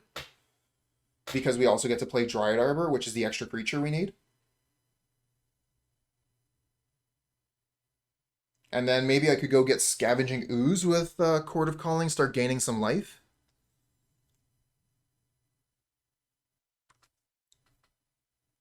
Play Dryad Arbor, 2 lands, Skoos, then we have 1, 2, 3, 4. So we can only get a 1 with Chord. Play Grist. Then we have 1, 2, 3. We can't really get anything with that. Hey, thank you. Like the t-shirt. It's because I love broccoli so much. That's what I tell everybody anyway.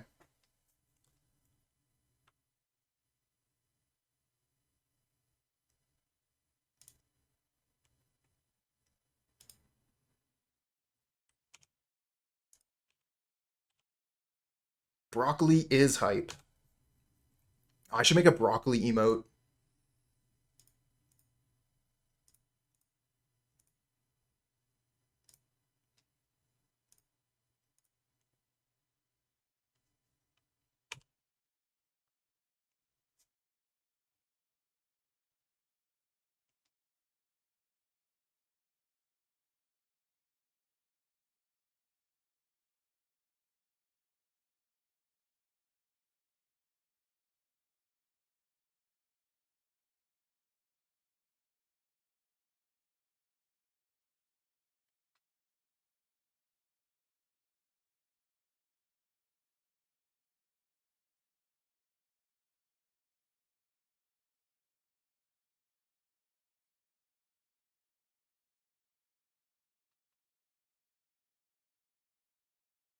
So this game here is one where we can really get an opportunity to practice our patience.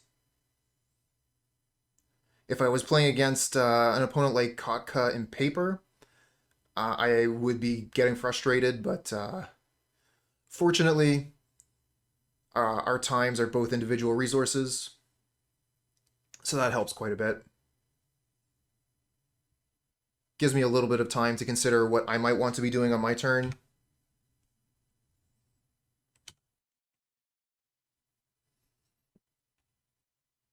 Discarding 2 lands with Pyromancer. Just looking for those hollow ones.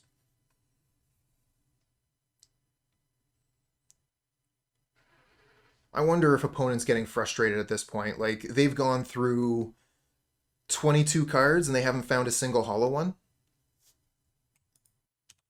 That can't feel good.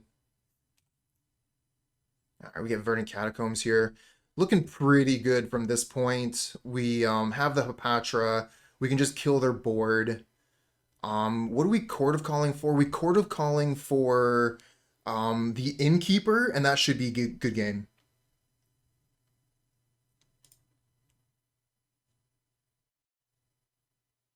Yeah, that's really good point, Last God. Leyline of the Void, that would be where Spider shines, similar to how Cutthroat shines with Leyline of Sanctity.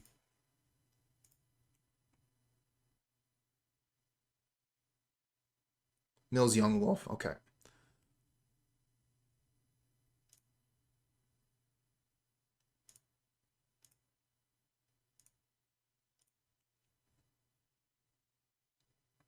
All right, so I need to chord for 5. So if I attack with Yawgmoth, then we still have 1, 2, 3, 4, 5, so we can easily still chord without even fetching. Okay, so we can attack with Yawgmoth. And this is a human, so they have no blocks.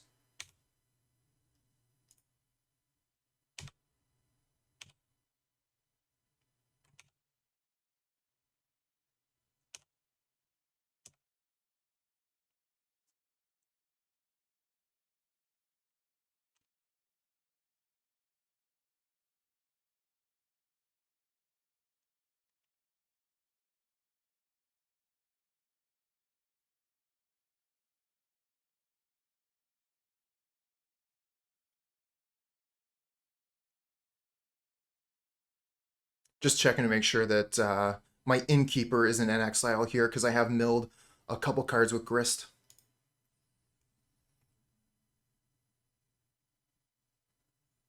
And that might have actually been a reason to leave Grist at 4, because if I had milled my Innkeeper there, I mean, we would still be in the game, but Innkeeper makes this game from, you know, like, good to great. Prismatic ending on Grist, sure. That's fine. Grist doesn't tap for Chord of Calling. There's nothing I can do in response here.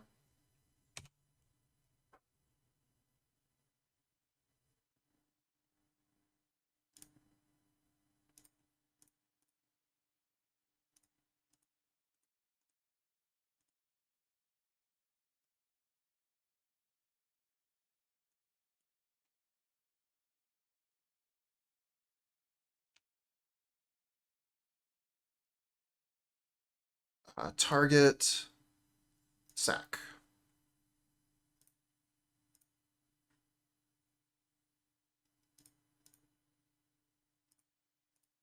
Target, sack. And we might as well fetch. Take a land out of the deck.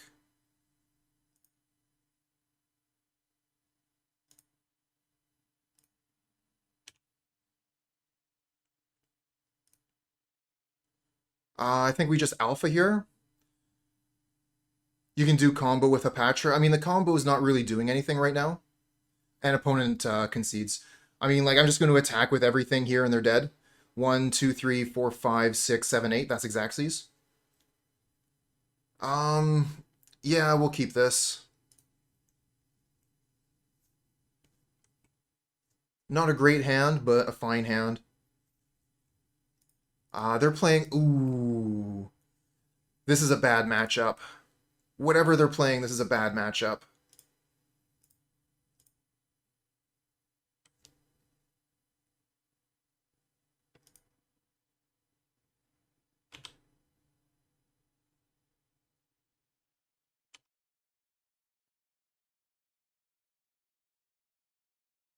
If you play Blood Artist, you can combo with tokens of Hapatra. What would be the difference there between Blood Artist and Cutthroat? Because the opponent had a ley line in play. What's your opinion on Amulet Titan in the current metagame? I haven't seen it too much, but it seems like it's making a bit of a resurgence lately. Really strong option most of the time. Alright, so we're playing against Control.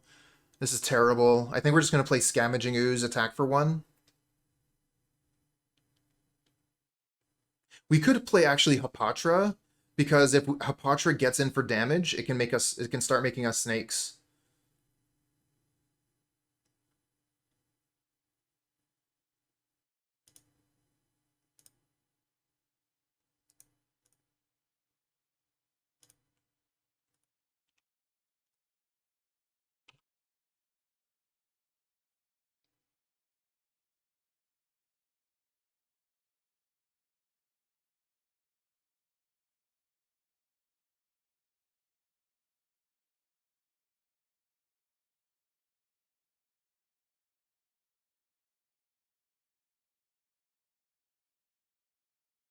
Okay, so they're exiling our Hapatra here.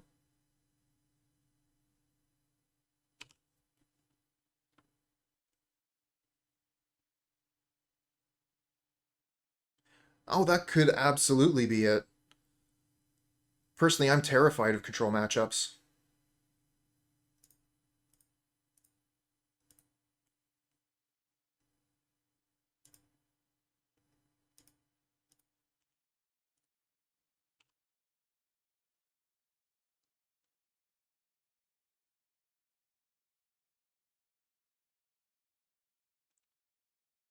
We have this card in our deck called Eldritch Evolution, and it's really bad versus counter magic.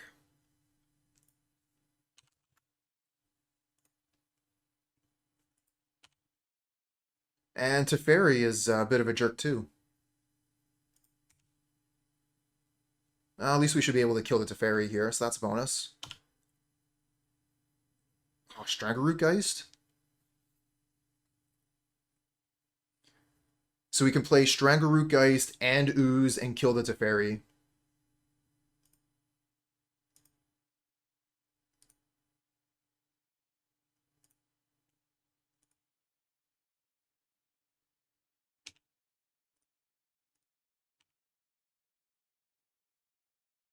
And get Wrathed.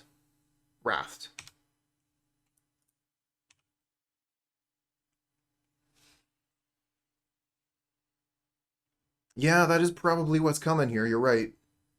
At least we get to keep the Strangleroot Geist.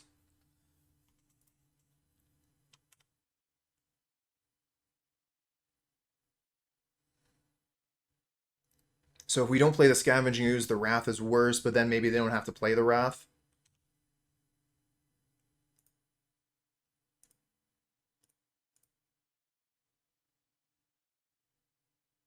Ah, Yawgmoth.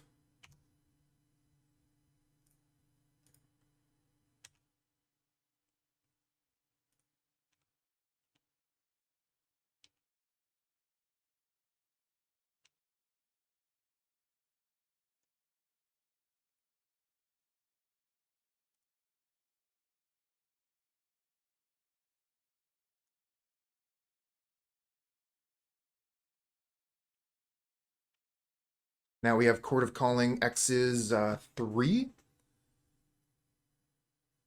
It's only 2, though, currently. It's 3 on their turn.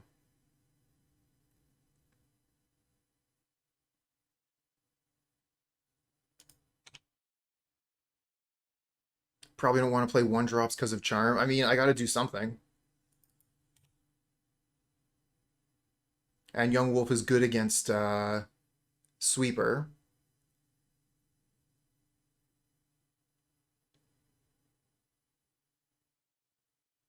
I imagine take Yawgmoth is worse than draw 2 cards. I don't know. Oh, they're tapping all their mana.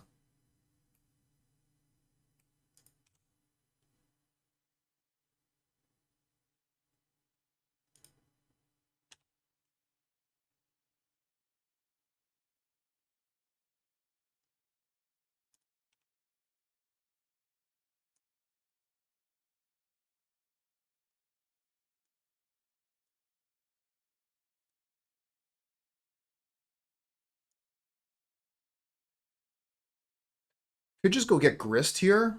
Grist kills Teferi. I kind of like Geralf's Messenger. But Grist is really good in this matchup.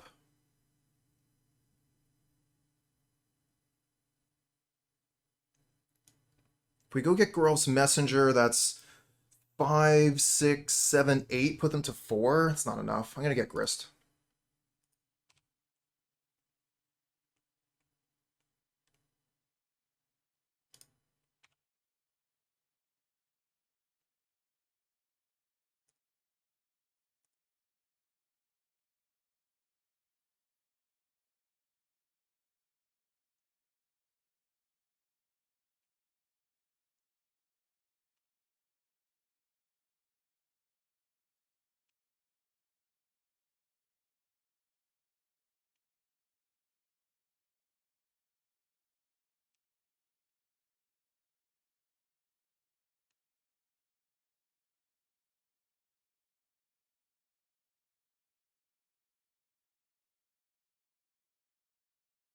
See if I can get rid of that Memory Deluge.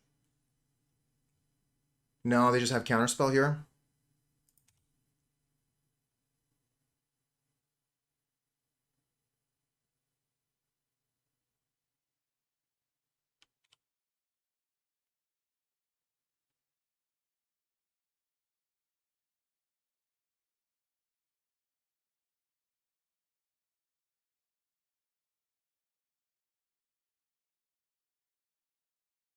If you leave Wolf back and go for Hierarch first, it's more damage.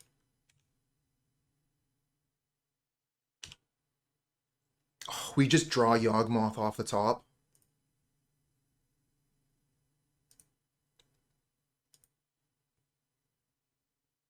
Problem is, we gotta resolve it. Oh, double Exalted. I see, I see.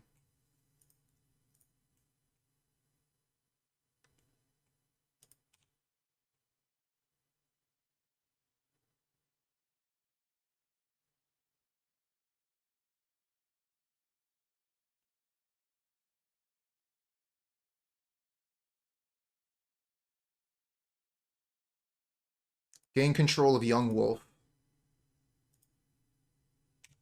I mean, that's a spell that isn't countering Yawgmoth, so we're fine with that.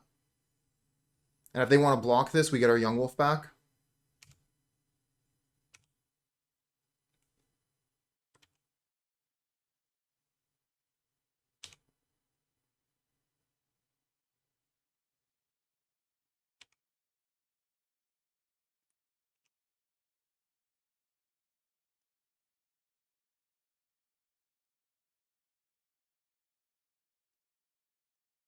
Yeah, that's true. Wrath is going to be pretty good here if they counter the Yawgmoth. If they have it all, they have it all. Looks like they have it.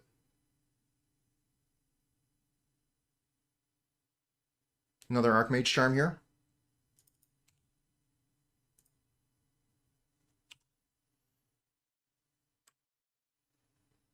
So all we got left now is Grist, if they Wrath us.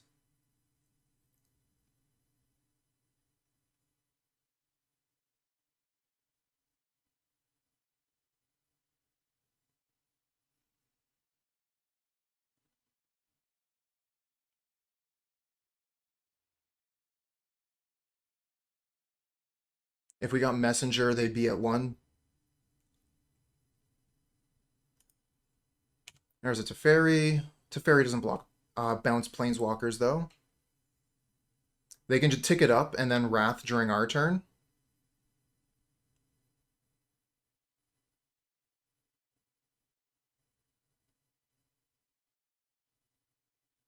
Oh, okay, they're bouncing Geist. So that leads me to believe they just don't have the Wrath.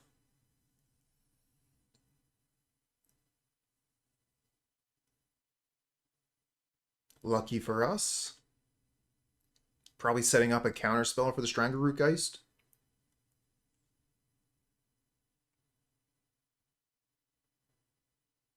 Prismatic Ending on our Young Wolf.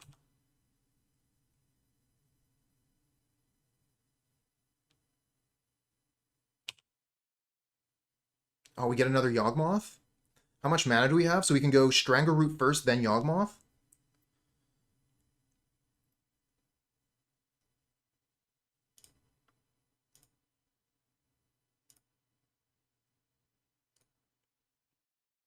Yeah, Grist is pretty difficult for them to deal with, you're right.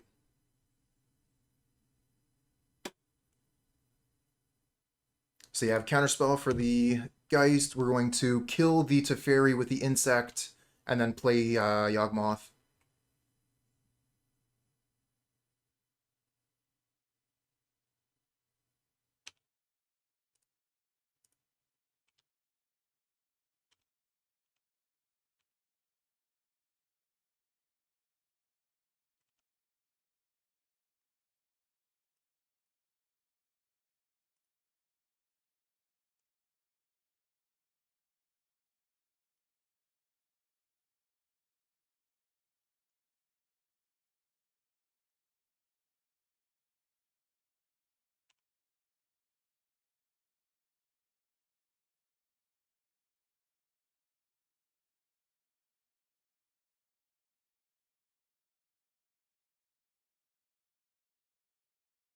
And we've got 4 creatures in the graveyard so far with Grist. We can proliferate Grist if we can keep the Yawgmoth for a turn. Oh, they're going to Supreme Verdict here, so they kill all of our creatures, but we're going to be able to draw a bunch of cards.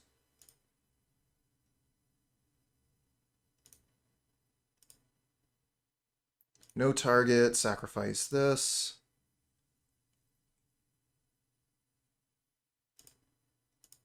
No target, sacrifice this.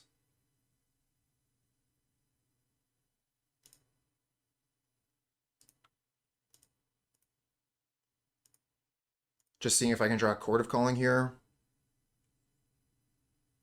All right. Oops, cancel that. No target.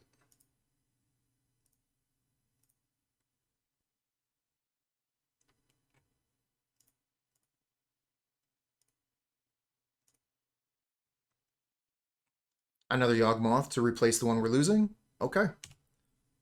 Nice.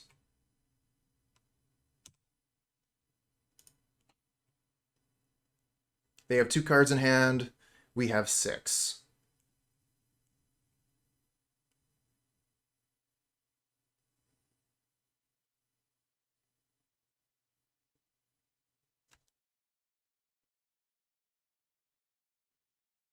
Just wondering if I want to play Geralf's Messenger or Yawgmoth this turn. The Yawgmoth, we don't get too much value out of it if we play it right now, because we're not going to have a lot of turns. Grist will be lethal soon, yep. So I think we're just going to play Geralf's Messenger, tick up Grist, and then hopefully set something up for next turn. Lol, they didn't Prismatic Ending the Grist. Pretty good for us.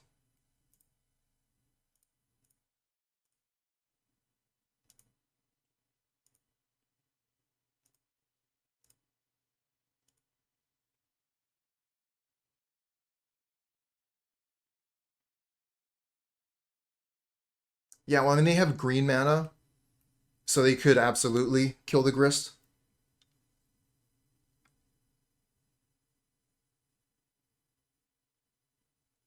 Counterspell, sure.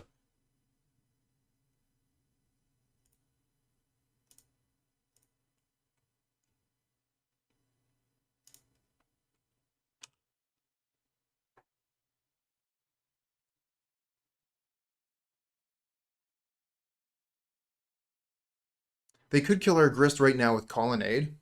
I would take a lot of resources to do that, though. Oh, that is their plan. Okay.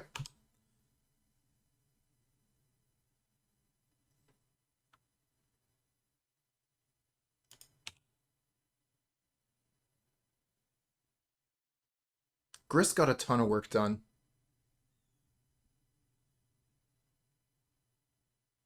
Oh, Chalice on 1? Really?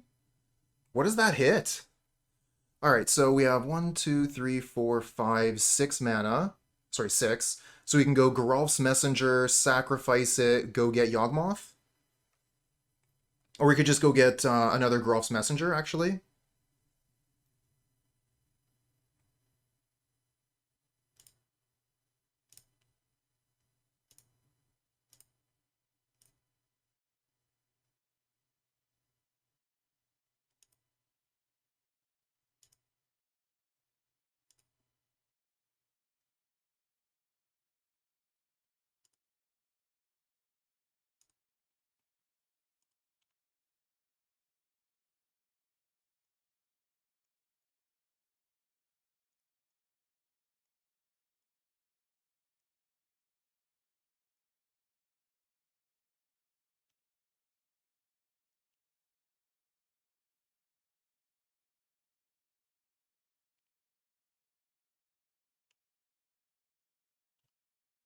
Down to 1.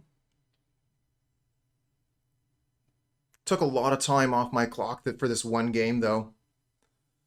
If we're going to go to 3 games, I'm going to have to definitely watch my clock. I could get timed out.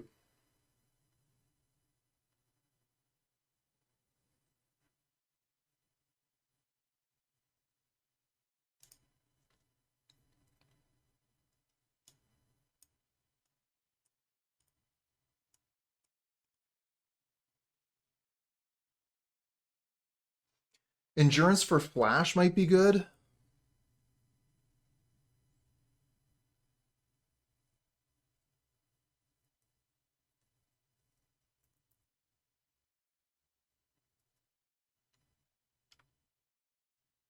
Gonna want to take at least 3 of these out.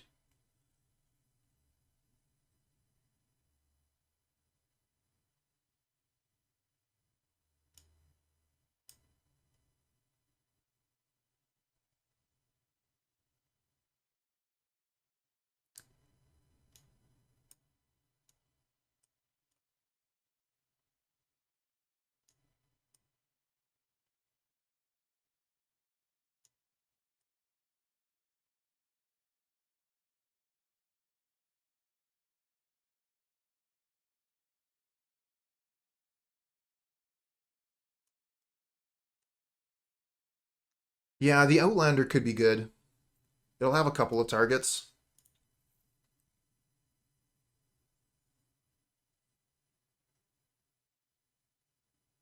And they might have Rest in Peace.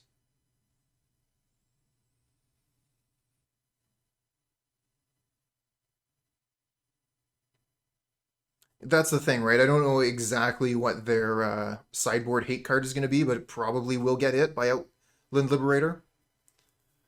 So we need to take 1 more card out.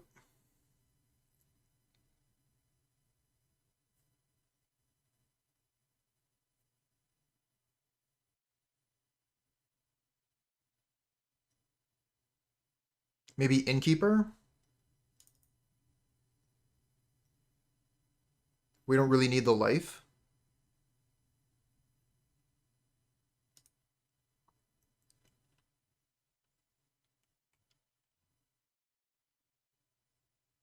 Messenger feels really good in this matchup. I can definitely understand wanting to cut some, but it just feels like in this matchup, it seems like a very strong option. They need 3 mana to exile it with Ending. We're going to mulligan that one, obviously. We're going to mulligan this one as well. Keep this. I want to keep the Hierarch, get rid of the Garden, and then probably get rid of the Messenger. Right after saying Messenger's super good. We could get rid of the Wall of Roots, and then turn 2 Messenger, hopefully turn 3 Yawgmoth.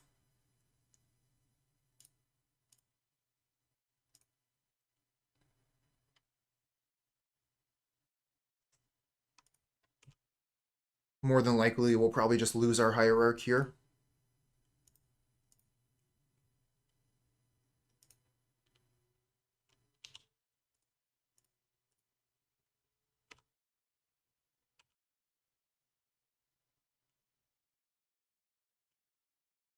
Yep. Oh, rest in peace. Okay. So there's the rest.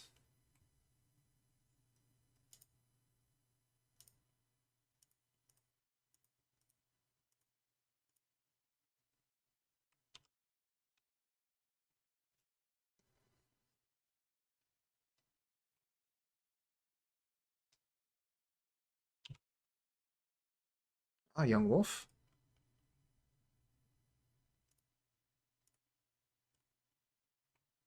We would have the combo, except rest in peace.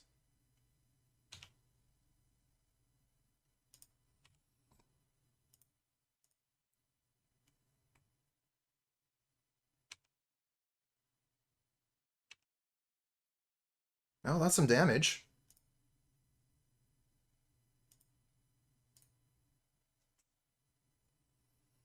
And they're probably going to sweep and just end the game here.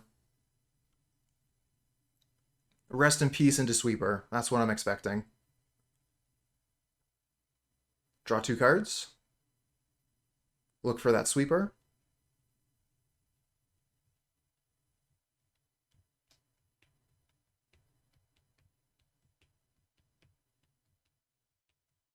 Oh, they don't have it. Okay, do we sacrifice here? I think we do, so we don't let them draw a card. We still get black mana out of the peatland, though.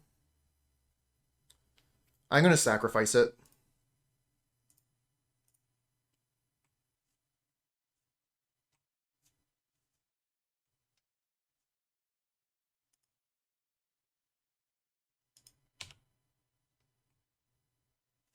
No, they do have the land and Misty. They just don't have the sweeper.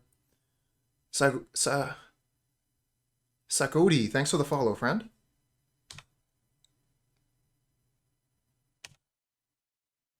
Chord of Calling. That's a good one. We can attack with Messenger and then Chord of Calling for Liberator.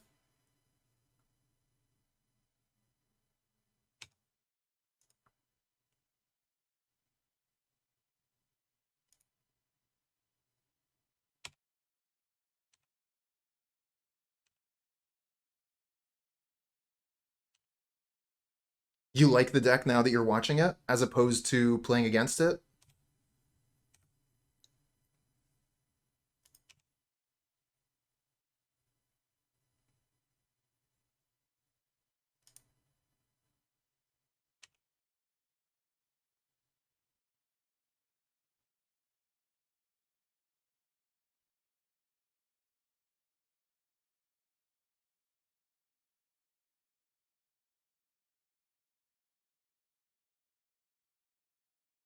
You want to play it yourself? Well, I think that would be a pretty good choice. I'm a big fan of the deck.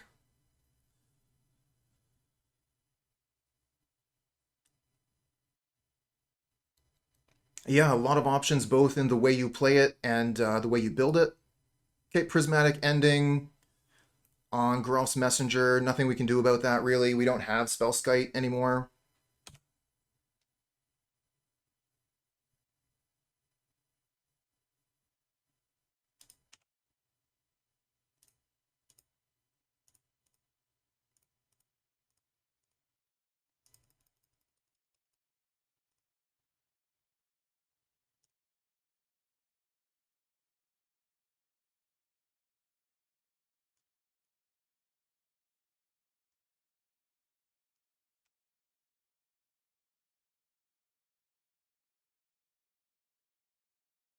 So they have 2 mana. They could have Counterspell.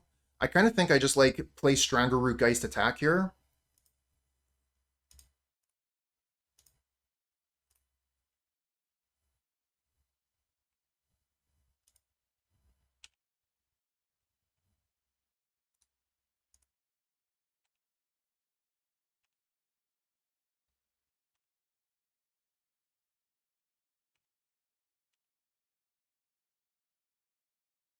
Now if they try and sweep, we can get rid of the Rest in Peace.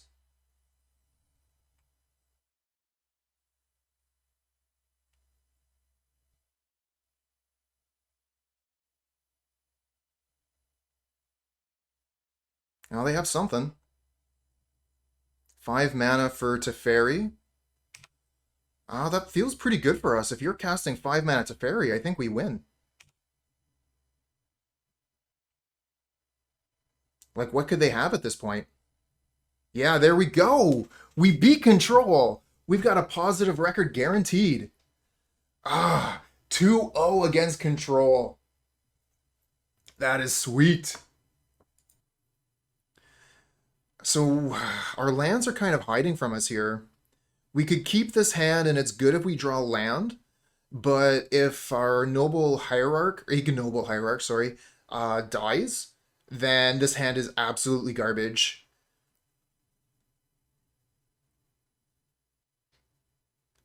I think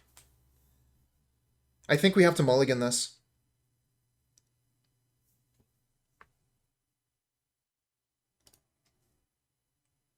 Oh, 2 Twilight Mires. That sucks. Can't keep this one either. Massive mulligans against the Lurrus decks.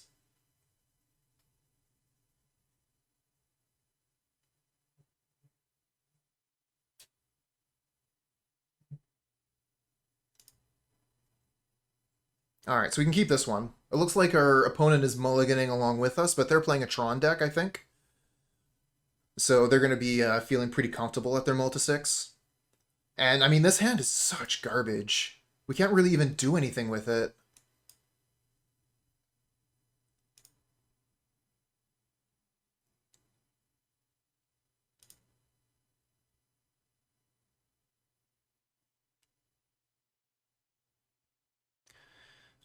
The Hammer matchup is really good. We did lose, unfortunately, when we played against it, but it is a really good matchup.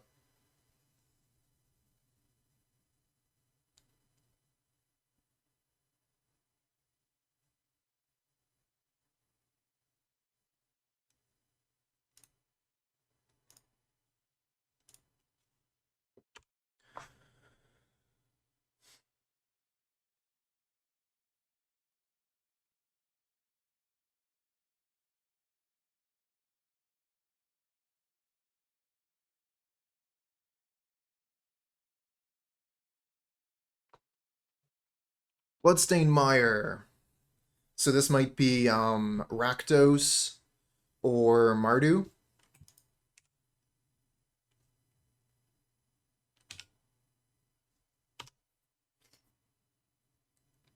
Used way too much time off my clock. Okay, yeah, sure, Thoughtseize.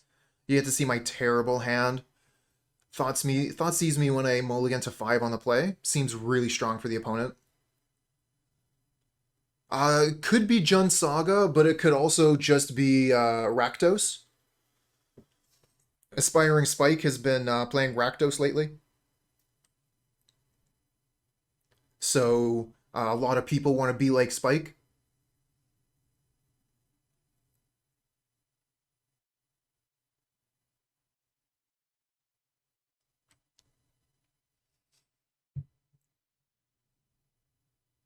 Alright, so they take the Grist. Do we draw a card we can play? No, we don't. Twilight Mire pass. Giscard Drev, thanks for the follow, friend.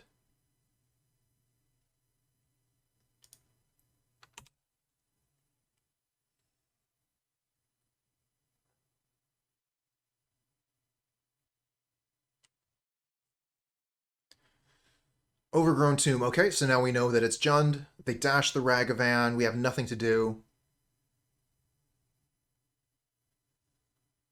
Yeah, I will at some point. I already know what I'm playing next week, but I might be able to fit it in at some point. I guess we just play Ignoble Hierarch pass. I think we're losing this game, friends.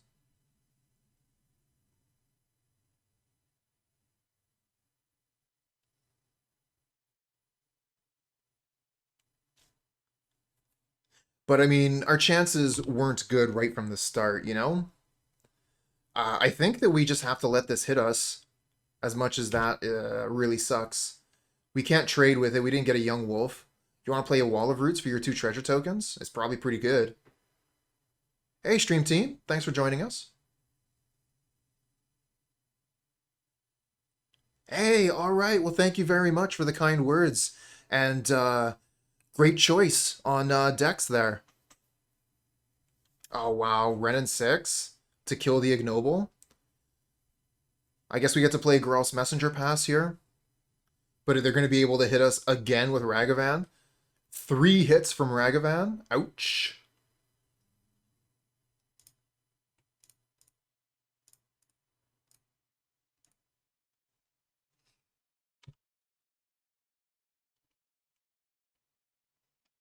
Alright, so if we can untap, we get to Eldritch Evolution, the Geralf's Messenger, turn it into a Yawgmoth, and then maybe we can do something. But chances aren't good. Opponent has 6 cards in hand, and they're going to be hitting us with SagaVan this turn. I'm just trying to think, like, in Magical Christmas Land, you know, what could possibly get us through this?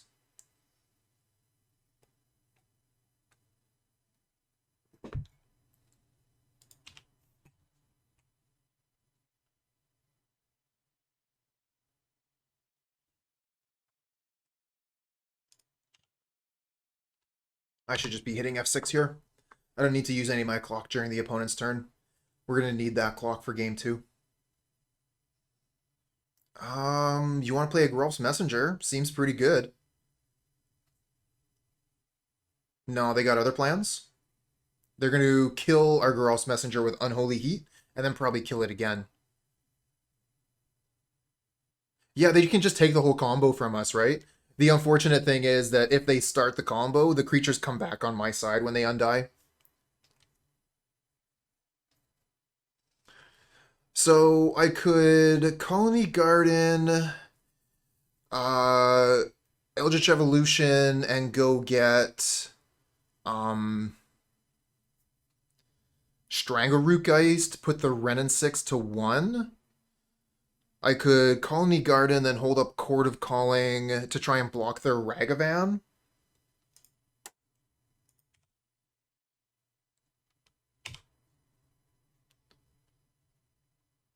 So yeah, we can go get a young wolf with this Chord of Calling, which blocks SagaVan pretty well.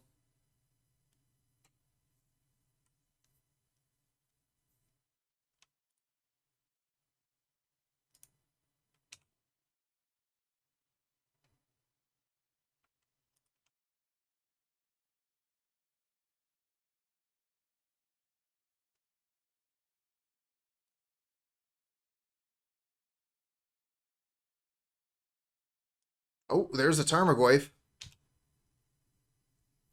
That's a big boy. Tarmogoyf and Spellbomb. Spellbomb is going to keep us from comboing.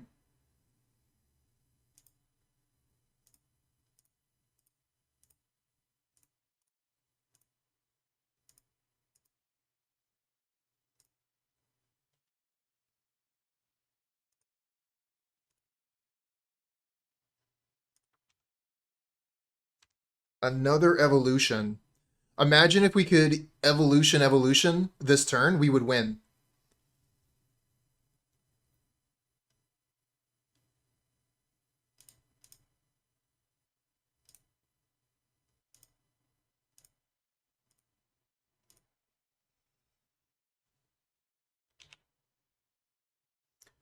You want to sacrifice your Spellbomb here?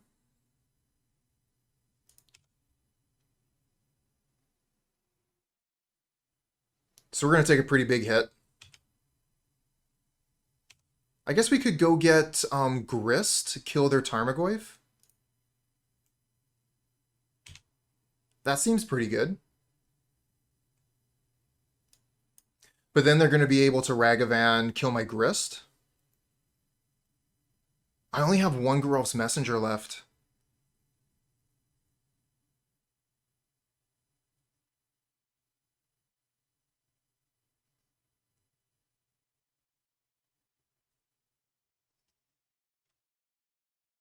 Could get Scavenging Ooze.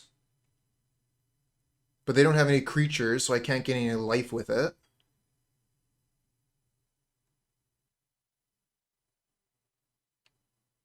Oh, nice. Do the evolution.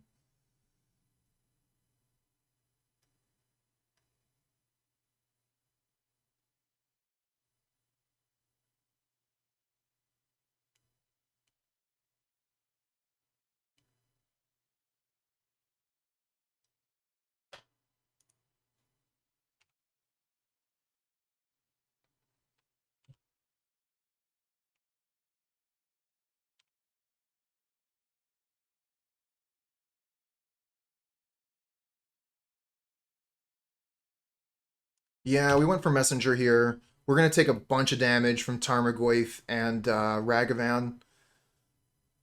At least 6 damage. Unfortunately, we don't have another Geralf's Messenger. We've used them all. Messenger, Messenger, Messenger. Oh, that's right. The Ragavan took one. If we had another Messenger, though, we could actually win the game. How cool would that have been? I guess we could get, like, Yawgmoth here. If we draw Yawgmoth, we win.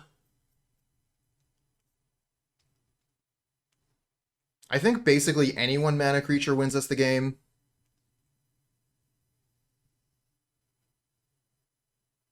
But that's also not a guarantee. They could have, you know, like Lightning Bolt and interact with us while the Geralf's Messenger is undying before the Eldritch Evolution resolves. But maybe we can just attack with Geralf's Messenger and then evolve it, and that'll win. We could get Strangleroot and hit. Yep, that's true too. Although, like, at that point, we might as well just attack with the Messenger itself.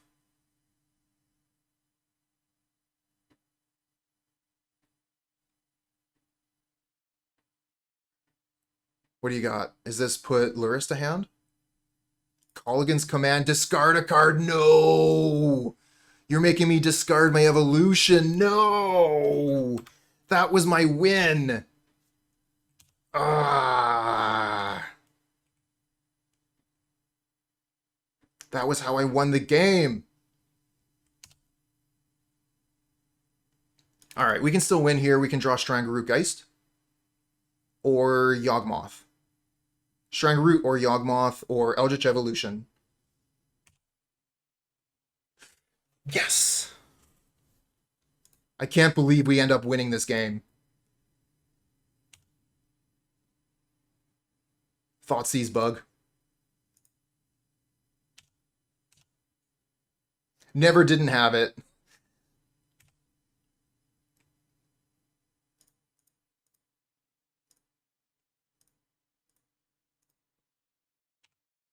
GG. Ridiculous! Oh, yeah. Chord for Ignoble Hierarch would have been nice, too.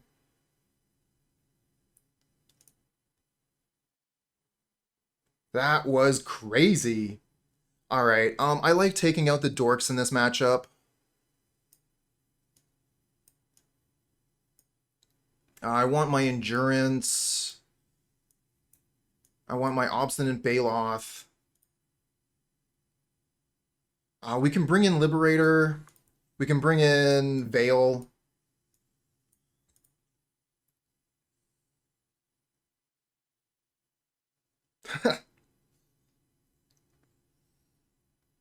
Nice one, Last God.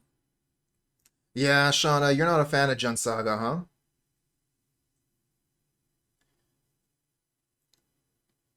Alright, so the Eldritch Evolutions are a little bit of a liability in this matchup, just because we're not necessarily going to have creatures to sacrifice. I kind of like this configuration.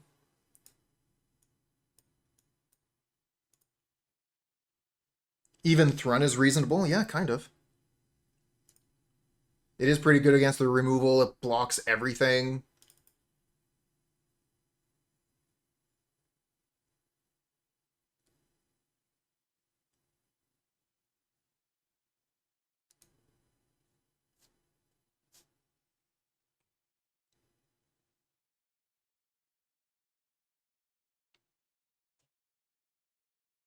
Oh, really?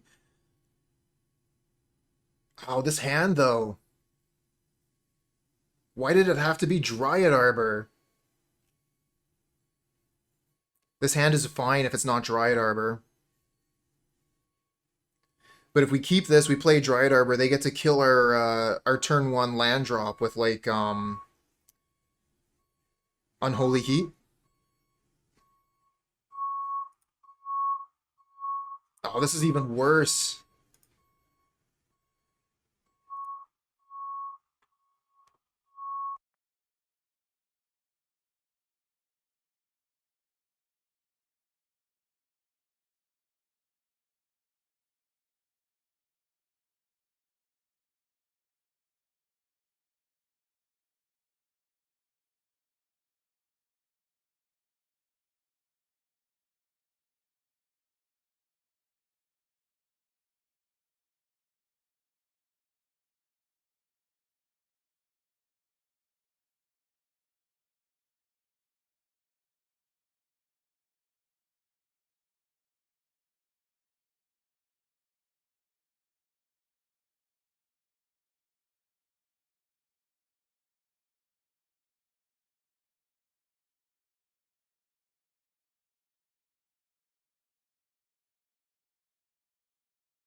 I don't know if you can still hear the truck outside, but the beeping has stopped.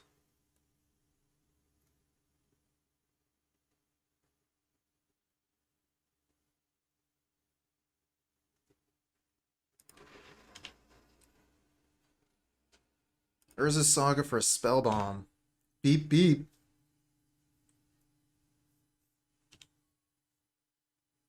Uh, I'm gonna block. They might as well attack, right? There's no point in not attacking, and if they have Bolt, they can kill our Wall of Roots. Okay, good block there. I was muted briefly, yep. 1 mana off of the Yawgmoth this turn.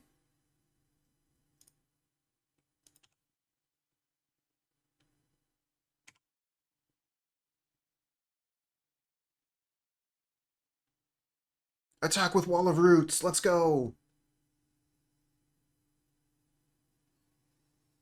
They can start making Constructs, they have Spell Bomb, which is a pain.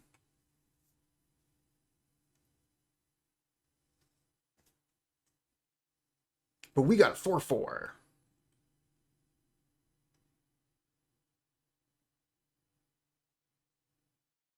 Oh my god, please make me discard a card with Colligan's Command. Target player discards a card. They did it! I mean, we're not playing Veil of Summer. We want this to happen.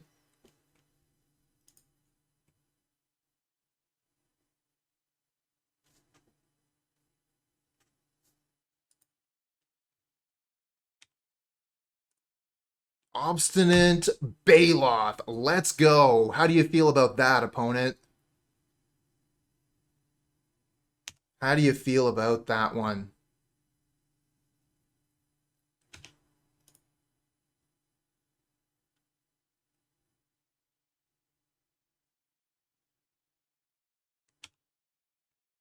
No attacks. And we get Hapatra. So if we play the Yawgmoth, we don't have Veil of Summer. It's probably fine.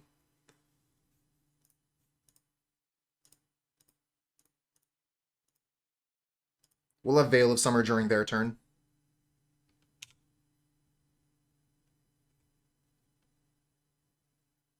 So if I attack, they can make a construct. It's a 2/2 double block. That's fine.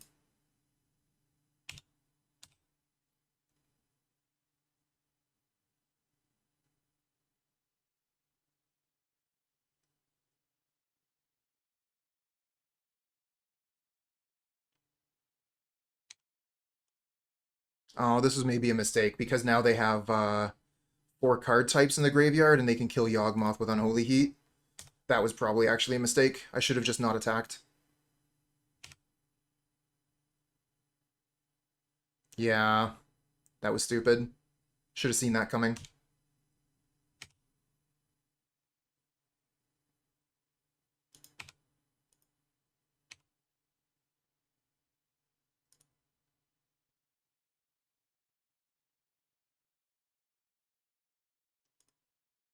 Hey, alright.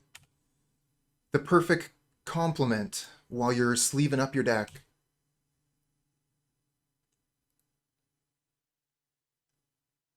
Pithing Needle for Yawgmoth. Yep, makes sense.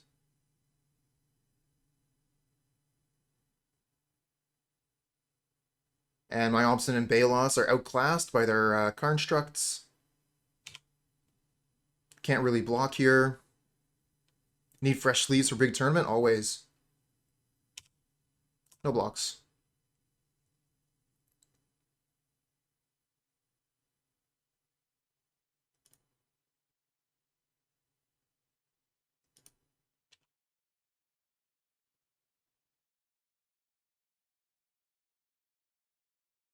Looks like they got another thing to do. Darcy, yep.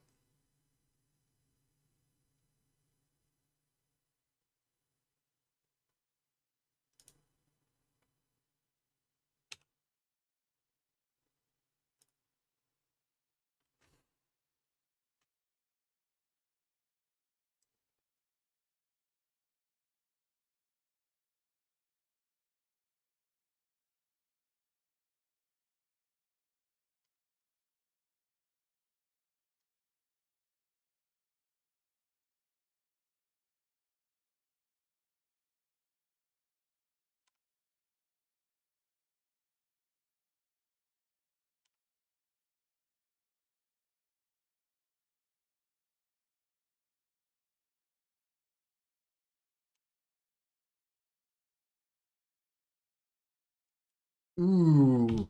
Another spell bomb makes their constructs into 5/5s. So now I can't even trade with Obstinate Baloth. I have to put Hapatra in front of it as well. That's still fine block, I guess. Take 8. Go to 9.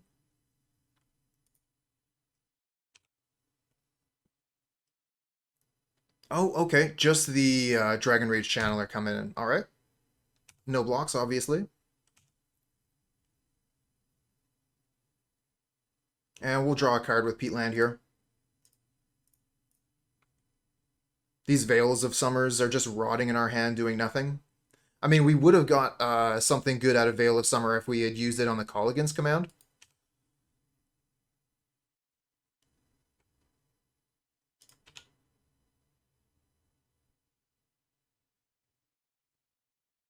And they're going to Unholy Heat the Hapatra.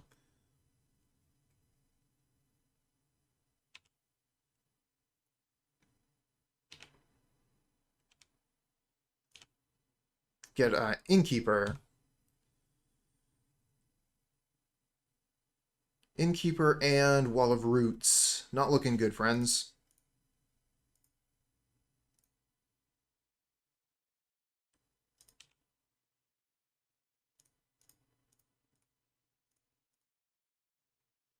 Gain a life, pass the turn back. I guess we could attack with Obstinate Baloth. But if we do that, they can start attacking with Constructs.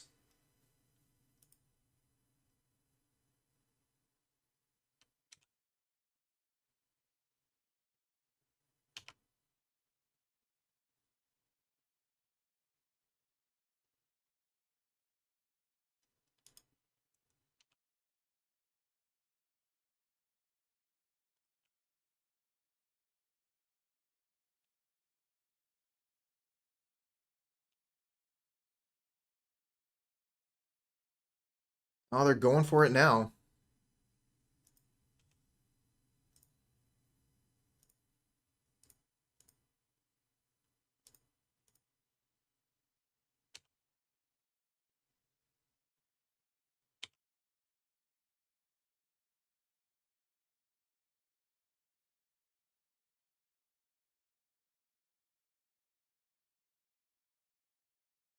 Put Luris to hand.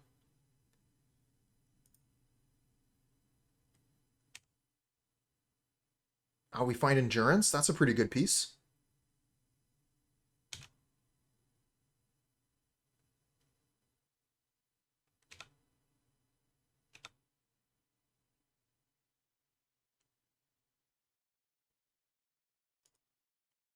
Another Spell Bomb, sure.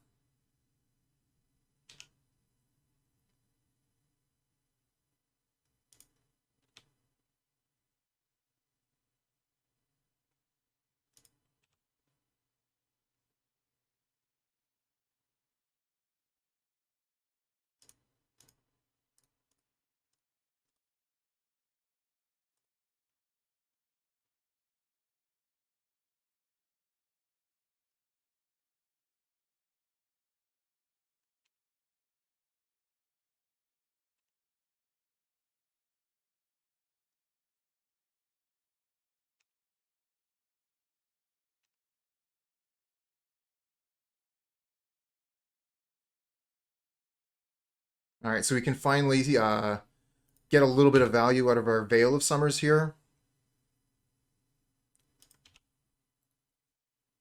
So to redraw.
I think we're probably still dead. They just have so much advantage being able to keep the Luris on the board, drawing an extra card every turn.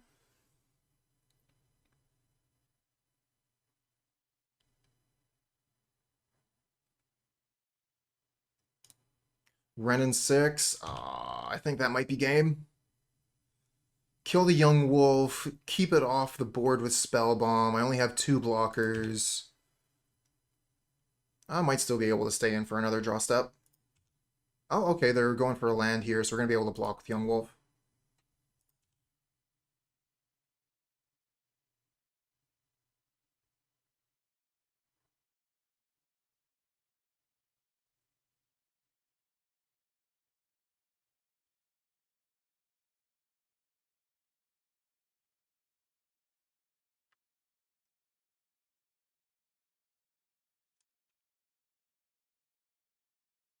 Gonna look at another card for Mishra's Bauble. which puts their construct down to a 4/4, which is actually... Oh, no, it's not killable. They have another Mishra's Bauble. They hadn't used the Lurrus yet.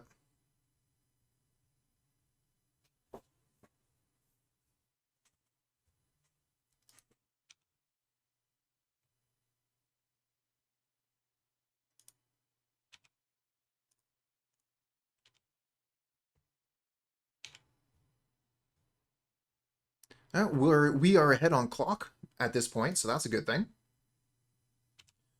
Looks like we're going to be heading into a game 3 momentarily.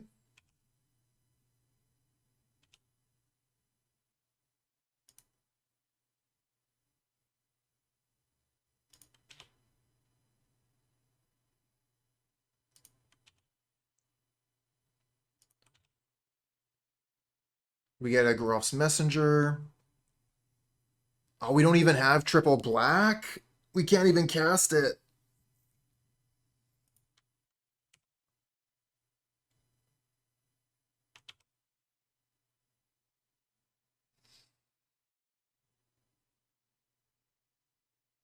Yeah, no kidding.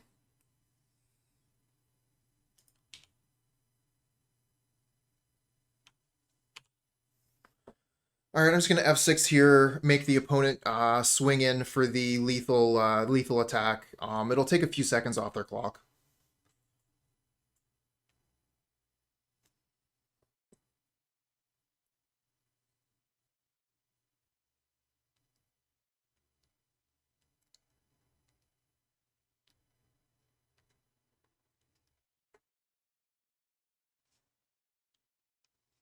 We cannot survive this. I'm not going to block.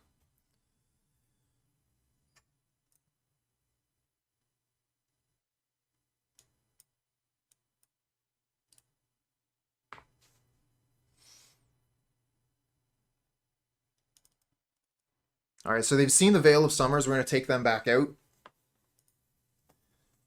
and bring in these Force of Vigors.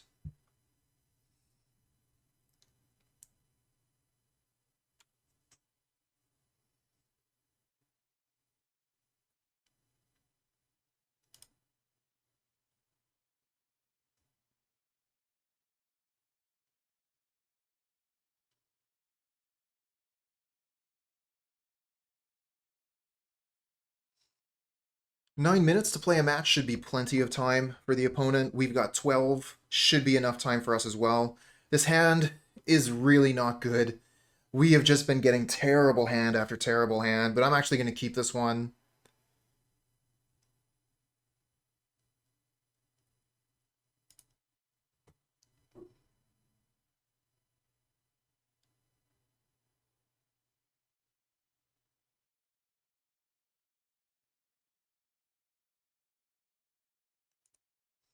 I'm going to play Khalni Garden in case we get Wall of Roots off the top.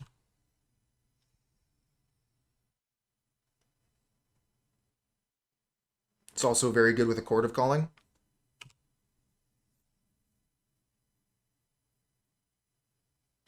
Okay, so they looked at their own top of the deck because they have Wooded Foothills. They're using the Fork technique. How do you feel about Veil of Summer, given that most players use Prismatic Ending and Unholy Heat as removal nowadays? It's definitely on the downtick. It's not as good as it used to be, but a 1-mana Cryptic Command is still very, very good.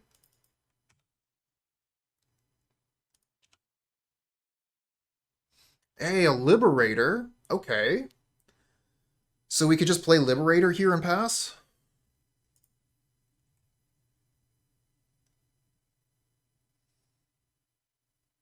They'll have to respect it. Alternatively, we could play Young Wolf and Chord of Calling for Dryad Arbor. Dryad Arbor is not very good. It doesn't let us cast Yawgmoth. We could play Scavenging Ooze. And again, they have to respect it. I think I would rather lead with a Liberator, and then we could play Ooze afterwards and make it a 3/3 so that it's outside of Unholy Heat range.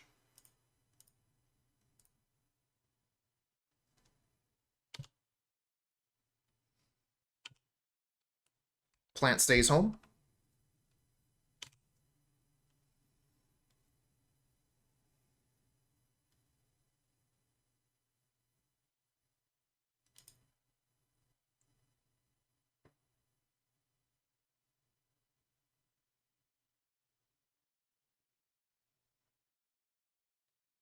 They do have the Unholy Heat for the Liberator, unfortunate. And another Spell Bomb. Alright, I would like to draw a land, please. A Young Wolf instead. At least we can make 2 plays. And that'll be pretty good for our Chord of Calling.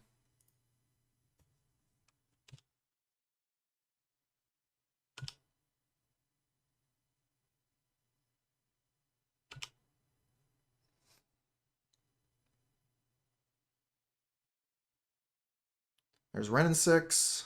Are you going to tick down and kill a Young Wolf? Yeah, you are.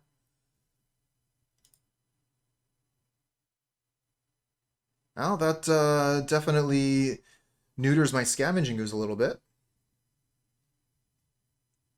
Endurance, without the mana.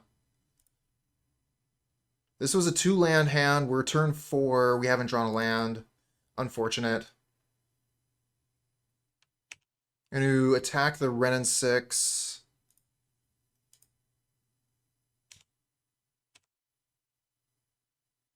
And play Scavenging Ooze.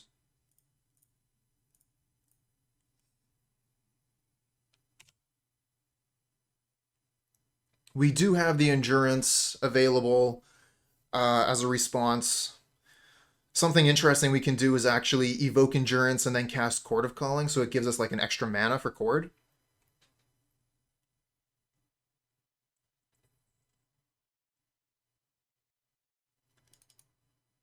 Okay, so they're sacrificing their Wrenn and 6 to kill my plant token, chat.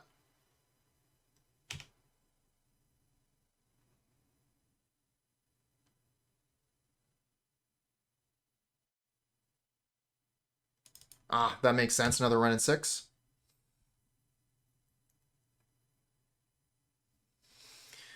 And they want to kill my Young Wolf now? Sure. And they're going to Spellbomb the Wolf away. Oh, they're going to Abrupt Decay my Skoos in response. And now Spellbomb without drawing a card. Okay.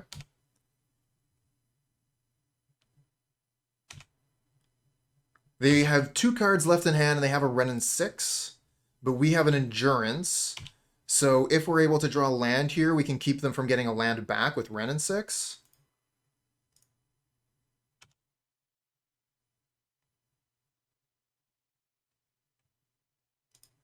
And we don't even have to fetch because we have the Yavimaya.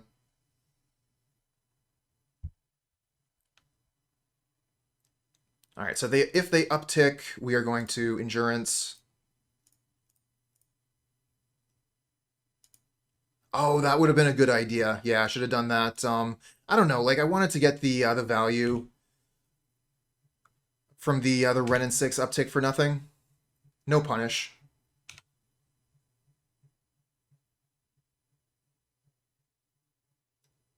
Okay, so they put Lurrus to hand and play another Spell Bomb. So many Spell Bombs. Spell Bombs for days.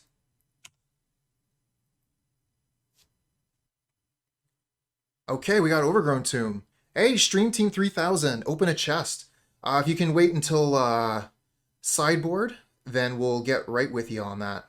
I want to kill the Wrenn and 6 and play Yawgmoth here.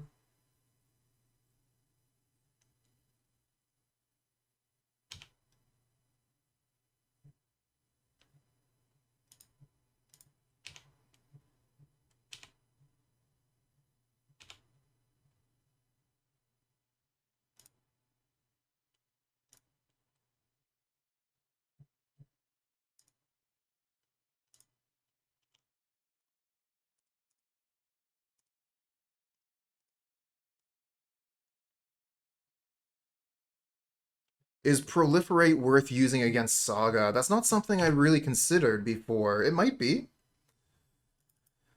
Keep them from getting that extra activation, that extra mana. Unfortunately, it doesn't give us our Baloth.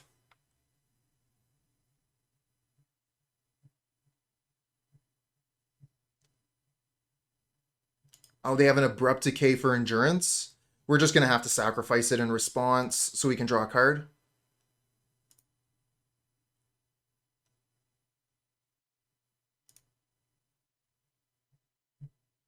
Ooh, Strangleroot Geist is a good draw. Strangleroot Geist, then we have one, two, where we don't have enough green mana. No, we do because of this. So we can Strangleroot Geist and Chord of Calling for a Yawgmoth, but they have Spell Bomb to interrupt us.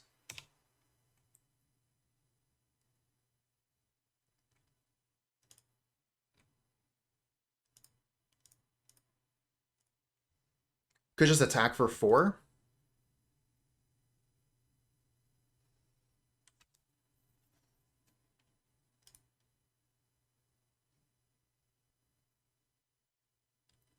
Turn 1, Alpine Moon. I'm just wondering if I'm supposed to attack.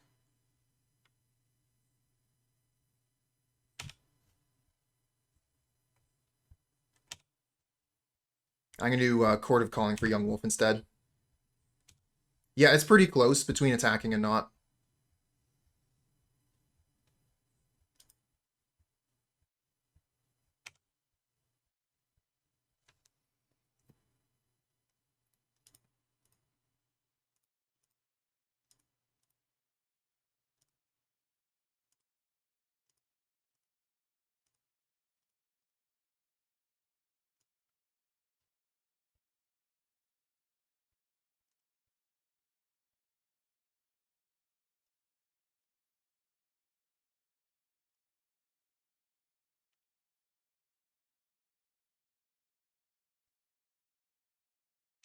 Oh, they're going to let us start the combo? That's nice of them.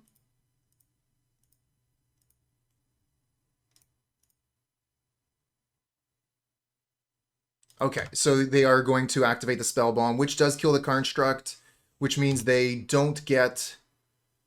and they also don't get a draw. We can draw one more card. I think we're just going to leave it for now, because if they make a Construct with the Urza Saga, we can kill it with the Yawgmoth.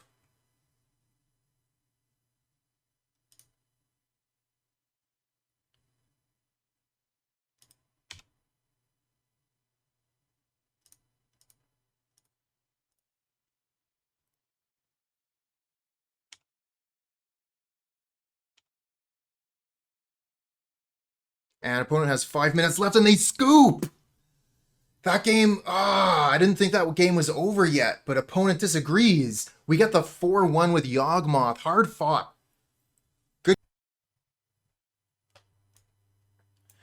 So one thing I was excited about, Thran finally served its purpose, got to get into a game and, do quite well. So it was very nice to have Thran show up and basically win a game.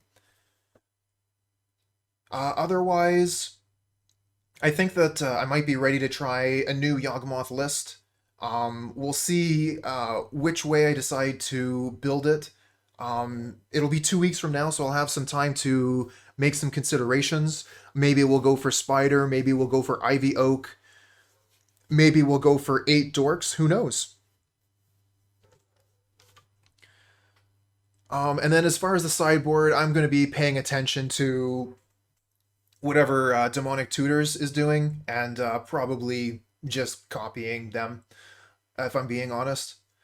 Demonic Tutors has a pretty good idea of what's going on in the meta, and being able to adjust the sideboard to what you expect the meta to be is going to be pretty important.